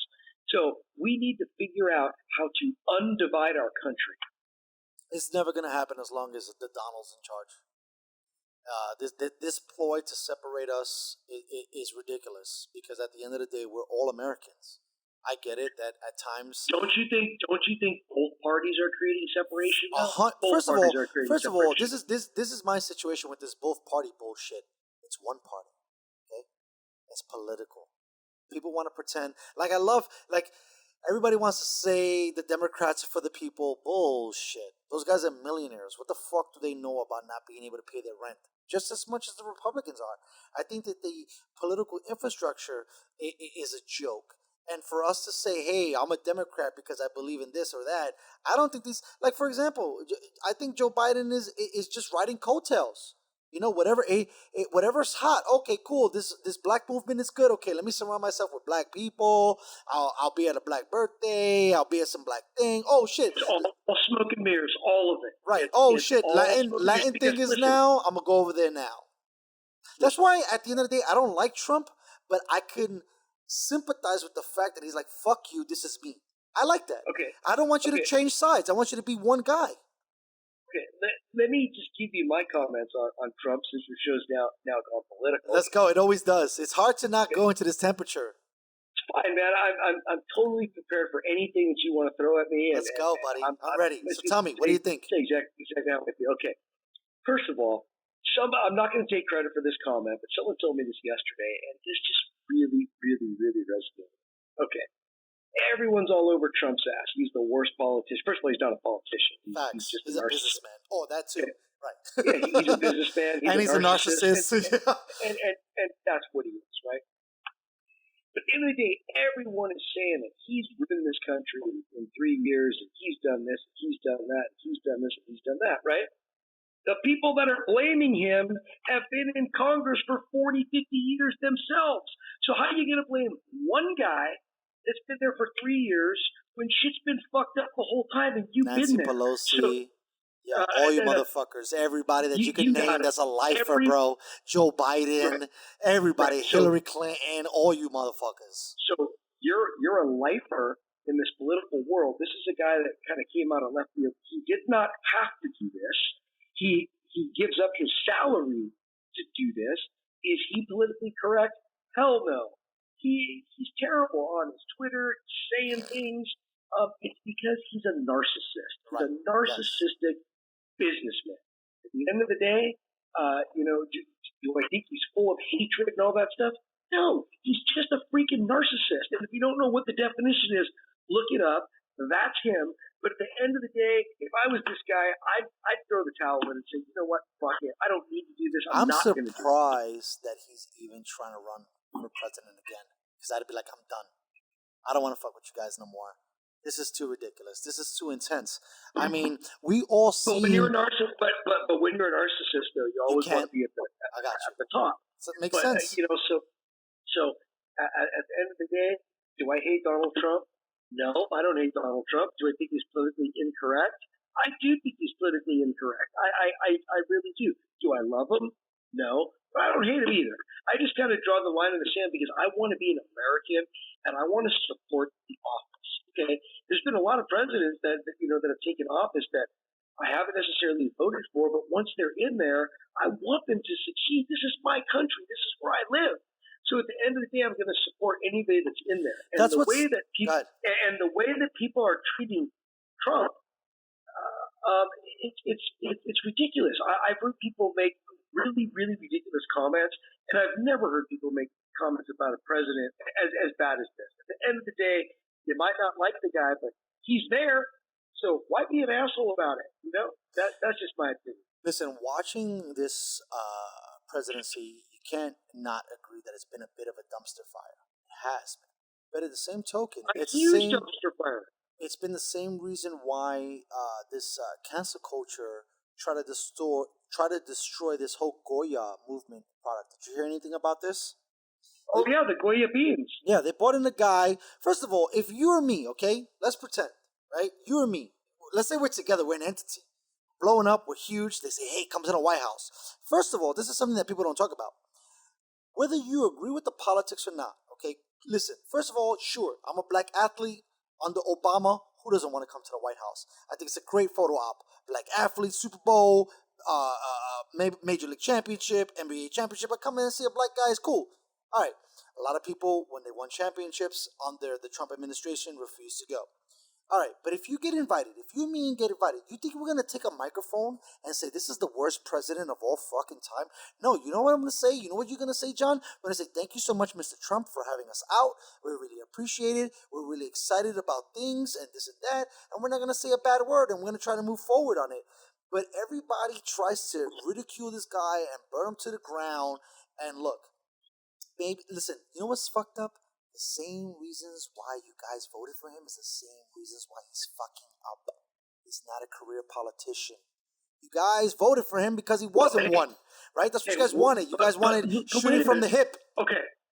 Okay, so look, we got a lot of people in this country, right? And it seems like every 4 years, you see the same yahoos up there. Every 4 years. And sometimes it makes me shake my head and I say to myself, this is the best our country has. This is the best candidate that we're putting up to represent our country. It's almost embarrassing. I think people were so excited to see Donald Trump because Hillary Clinton is completely played out. She's completely played out. And, you know, it was time for some fresh blood. And now no one likes the fresh blood. So at the end of the day, let's try our best to keep the peace in our country. Let's try to respect the office at least. If you don't like Donald Trump, at least respect the fact he's the president. Not only am I a sports fan, but due to the new climate of the world, okay, I've had to become a scientist and not a politician, but someone. By the way, if you say you like Donald Trump, you're automatically a racist. 100%. You're automatically a bad person. This is the thing, right? I would love for my show to be specifically about sports. It'd be amazing. I talk shit, get some guys on, they talk shit, but apparently that's not the paradox that I live in. I've had to now become a scientist due to Corona, and I've had to become a historian due to the thing.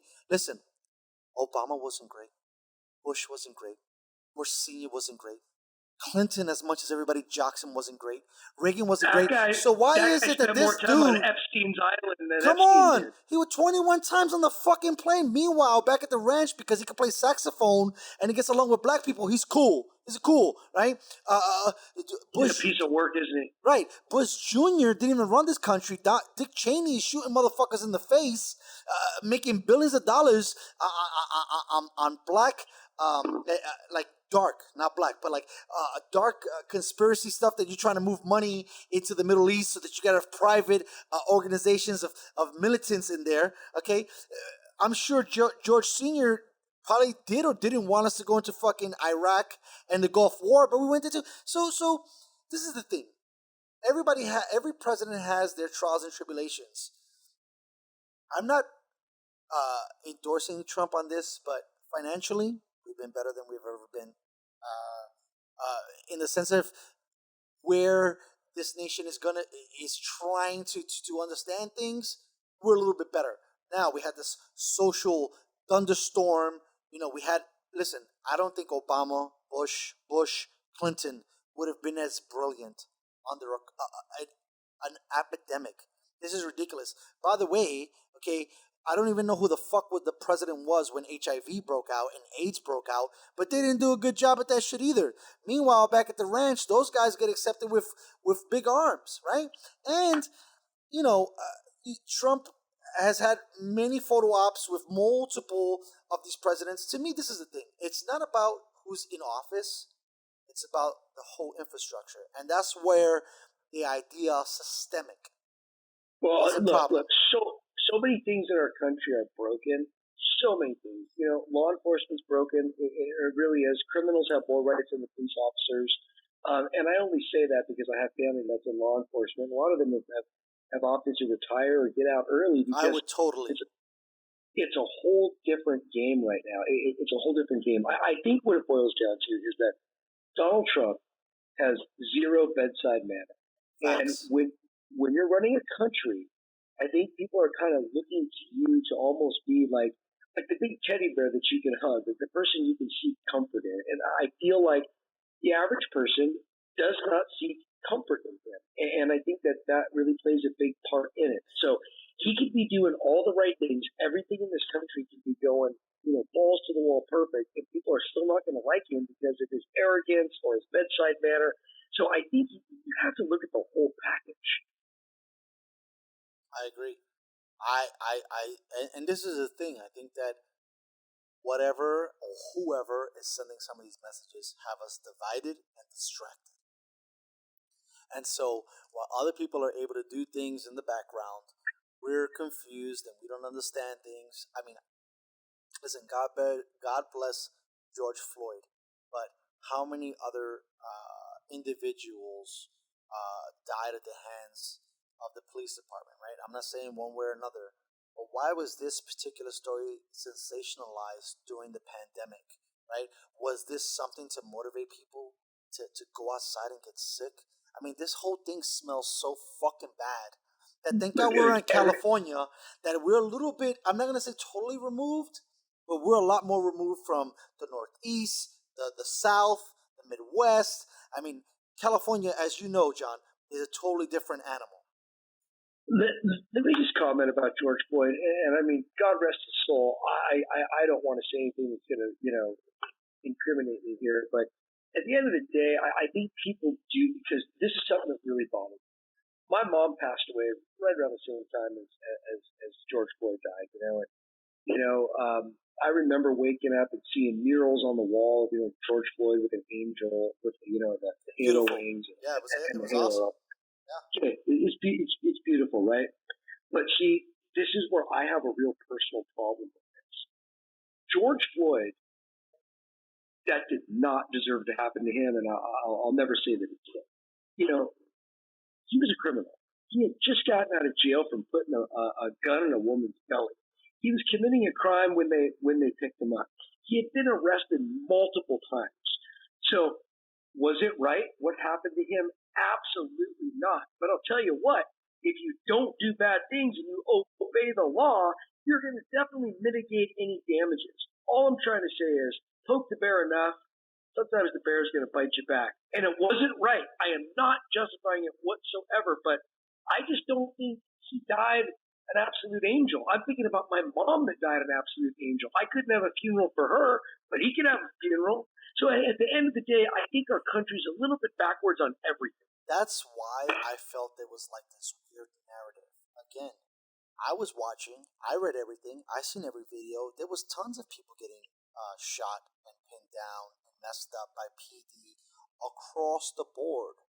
I get a little nervous as a smart person. I would like to pretend that I am. This story got nationalized to fucking galvanize something because it just didn't make sense. In the sense of, why this story? Why now? Why when everybody's all cooped up for 2 months? Prior to that, there were dudes. There was an incident in New York where this guy was like slapping this kid, and maybe it wasn't as egregious, but why wasn't that story picked? It took a long time for that Atlanta story to get traction. That the guy got shot in the back, right? I'm on Twitter every day to try to be as, and not only Twitter. I try to read every news article so that I can understand.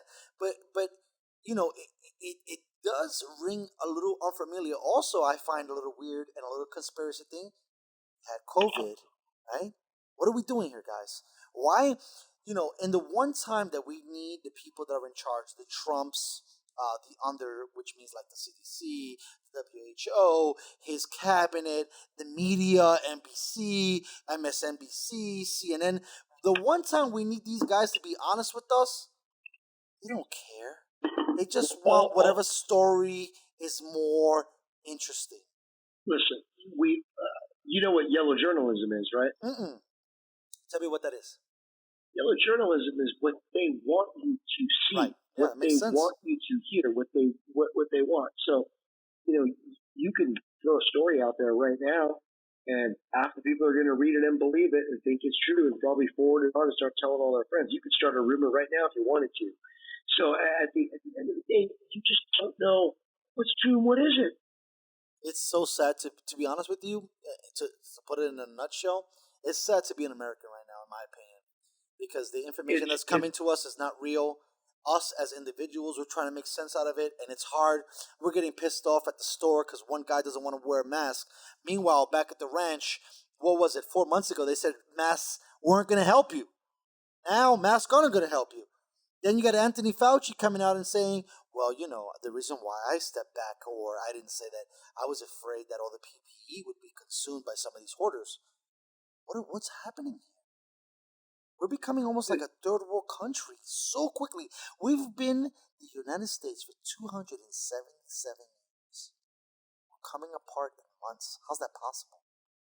How's that Well, possible? first of all, the uncertainty of it all is what's scaring the hell out of people.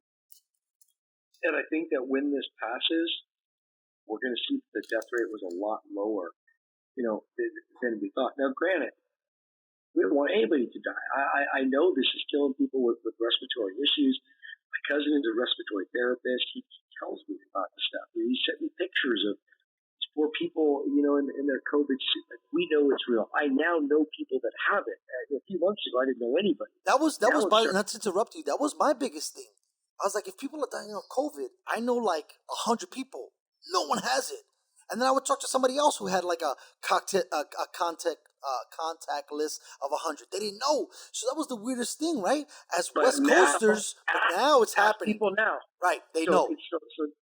So because now it's really happening. It's starting to hit home. It's starting to hit people that you know. It's starting to hit people that I know. So it's real. We know it's real. We have to be careful. It's the silent killer. So, all we can do is follow all the proper protocols and do what we need to do. But something smells fishy. Do you wear a mask? I don't know. The only thing I know is wash your freaking hands. Well, the thing that had me all tripped out was this bullshit about droplets. That I could sneeze, I could cough, I could spank my tongue, and a small little fucking molecule explode from my fucking mouth and land on you. And then that's the fucking COVID. That? Right? Is it different now? No, I mean, look. Well, the thing is, this is the problem, bro, because I'm so tuned in. The fucking CDC changes shit every day. Every day. Like right now, the CDC, the WHO, and our presidency do not want to admit that COVID's airborne. They have new studies because CDC had to walk it back. Like, well, because we talked about it earlier on the show. Well, it lives on brown bags for 8 days. It lives on fucking ice trays for an hour. It lives on the sink for a day. On your fucking Amazon packages, it lives there forever. Okay, well, you figure that shit out. Okay, we get that. But now, every day is a new thing. Now it's in the ventilators. Now it doesn't end the ventilators. Okay, well, that's the problem. Every fucking day. And I talked to a close personal friend of mine, and they try to like give the argument of, well, this is a disease, nobody knows. I'm like, this is bullshit. You guys are using, first of all, a playbook from 1910 that you're telling me all the shit you're using is only reserved for the Spanish flu. You guys didn't have no breakthroughs.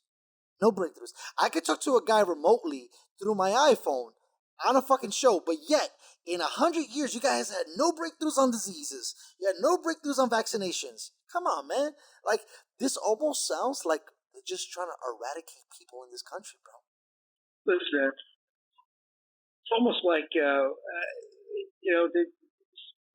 you've seen the Avengers, right? Where he snaps his fingers, half the people I said the gone. same shit. This is Thanos, bro. You know what? We don't have enough resources, so let's snap the Corona finger, and that's it. We kill 250,000 people.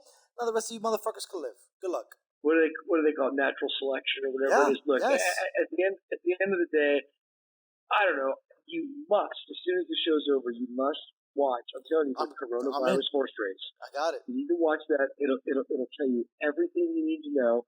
All right, but listen, I got you, baby. So, thank you so much. Are we still talking Colin Kaepernick? Are we done with Kaepernick? Do we beat him up to death already? Well, I mean, I don't know. I think Cap's on his own island. I think that there was already questions moving forward after the Super Bowl about his mechanics.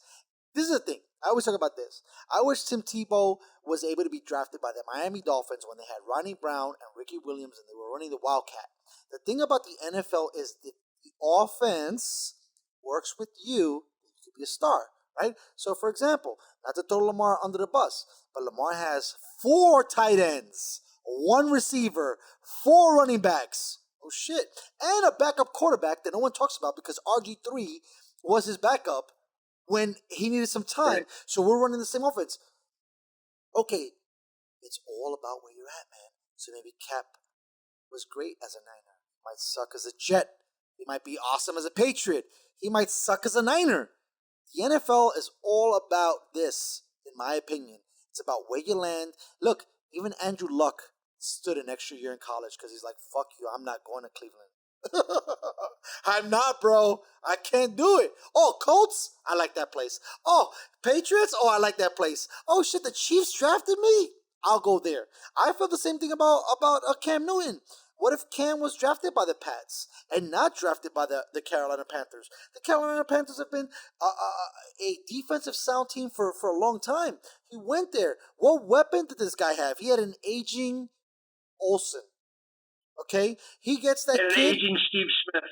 And still Smith balled like nobody's fucking business. But yeah, okay. So, okay, this is the thing. What people don't understand in the NFL, for example, same thing. Tom Brady broke the offensive point record with who? Randy Moss. You ain't gonna do that shit with Wes Welker, bro. You ain't gonna do that shit with some other guy.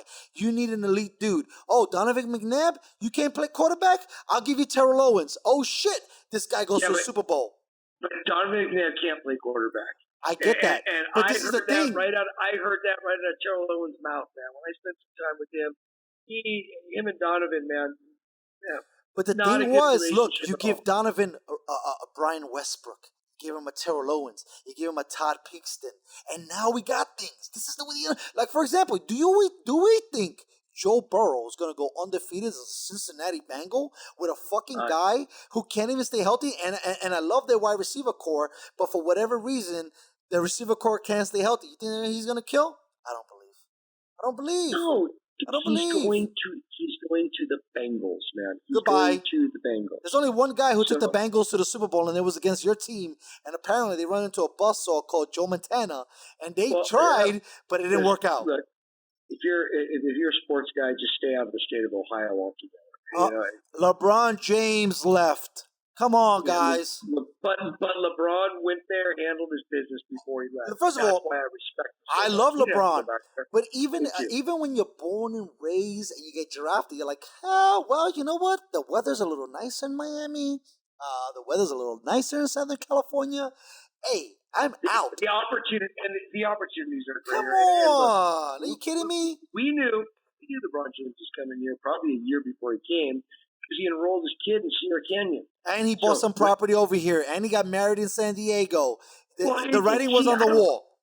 I don't ever put a stock on if they buy property. These guys buy property everywhere. Let me tell you something. The moment that Tom Brady put his fucking home up for fucking sale, motherfucker should have known. He's leaving. So then what you just said is right. Yeah. You got to read the tea leaves. You feel me? It's not just because they want to buy fucking property here, right? They're kind of thinking, well, maybe what if I retire here? Yeah, but there's a ton of athletes in that property. I got to tell you this. You know who I'm talking about property buying left and right? The fucking Chargers shit the bed not getting Tom Brady as a Charger because he was interested. Fucked it up. Thank you so much, Chargers, because I wanted to see him on the West Coast. Now I got to go fly to the East Coast and go watch this guy play, even if I can. But this is shit. This is what I'm saying. It's about organizations. It's about general managers. It's about situations. And it's about players. Right? If you're like Joe Burrow, okay, you come here. Let's pretend people are going to give me Joe Mixon and they're going to give me the receiver who, for whatever reason, I'm having a brain fart on. AJ Green. Thank you. AJ Green is an ailed receiver. Okay. You think he's going to have instant success? No. But then you bring Andrew Luck to the Colts, who already had a T.Y. Hilton, who had a this, who had a that. Wow, they're like, wow, this guy had a great offensive line. Even Dak had an offensive line. They gave him Cooper, fucking get Zeke. Oh shit! All of a sudden, people forget. First of all, it's a 22, to me, man unit. 11 on one side, 11 on the other side. It's a 53 roster. You don't think a little gelling needs to happen? You don't think you need to know what the fuck is going on with guys? If you're telling me earlier that I spent, let's say, my whole offseason with Torrey Smith, and I can't hit him open on the left side of the field, where we at? This is the problems. You got to know your team. And, bro, it's just, that's why to me Brady is astounding, because Brady made it with David Patton, Deion Branch, and guys you can't imagine. They gave him Randy Moss, and then game over. And they gave him Gronk, game over. And they gave him Hernandez, God bless his soul, game over. Right? You can't give guys peanuts and expect them to produce. Dude, I I don't know if God's going to bless his soul, by the way. For sure. Probably not. I'm going to hell. I'm hoping they serve beer in hell. That's where I'm at. Yeah, I mean, Airin Hernandez is serving the beer in hell, dude. I would totally take a beer served by Airin Hernandez because I think that guy was not only flawed by the New England Patriots, he was also flawed by fucking Urban Meyer and that whole system because college football needs to be accountable by so many things. Not only brushing some of these guys' past discretions under the rug, we need to start paying guys in college that are selling fucking jerseys and likeness. Listen, man, our country's a mess. Why don't we pick up on part 2, man? We can pick up on part 2 and let's talk go. about the rest I'm of ready. the world, man. You ready? Because I gotta go. I got you, baby. Dog, all right. Dude. Thank you, John, for Let's taking just this finish time. this up, man. Yeah. What do you got? There's more. You got it? Okay. Switch it up for me. Tell me. I'm ready. No, we'll hit it up next time. Yeah, that's what I thought for sure. We gotta start getting into some of our experiences, like some of the things that we've seen. 100%. That's what makes it interesting. Well, you know what? To close it up like this, that's what I said in the beginning. I was so grateful to meet someone like you because it almost brought tears to my eyes and sadness that the one thing that I was extremely passionate about, I met dudes that couldn't give a fuck. And I met you, and you cared. And that sparked interest. And sparked someone to say, you know what? Maybe I got a shot at this thing. Or maybe there's some interest here. You've seen the guys we fucked with. And even the dudes you know who don't sign footballs for kids, who want to fucking use platforms that don't have no clue what the fuck they're saying. You've been around, Mr. Conti. So thank you so much for being on the Airing It Out podcast with me, bro. By the way, fans, we're going to have tons of shows with John. We're probably going to have a couple other debates with him. Back. Yeah, please. I'm coming back. So listen, stay on the line so we can chat a little bit. But again, thank you very much for coming out, brother. Hey, the one thing I want to say, I love what you're doing. I appreciate the kind words. Look, all it takes is someone to give you a chance, whoever that might be. So if you're listening out there and you can give somebody a chance, do it. It'll make you a better person. You know what's so funny? I'm out, man. You know what's so funny, bro? And I'll take it out on this. My last note was, what would you have words? It's so crazy. What words would you have for someone? I can show it to you. What words would you have? There it is. Someone that's trying to break in. And there you got it, guys. Thanks again, everybody, for listening. Peace out. Great job, buddy. I'll talk to you soon. Yes, sir.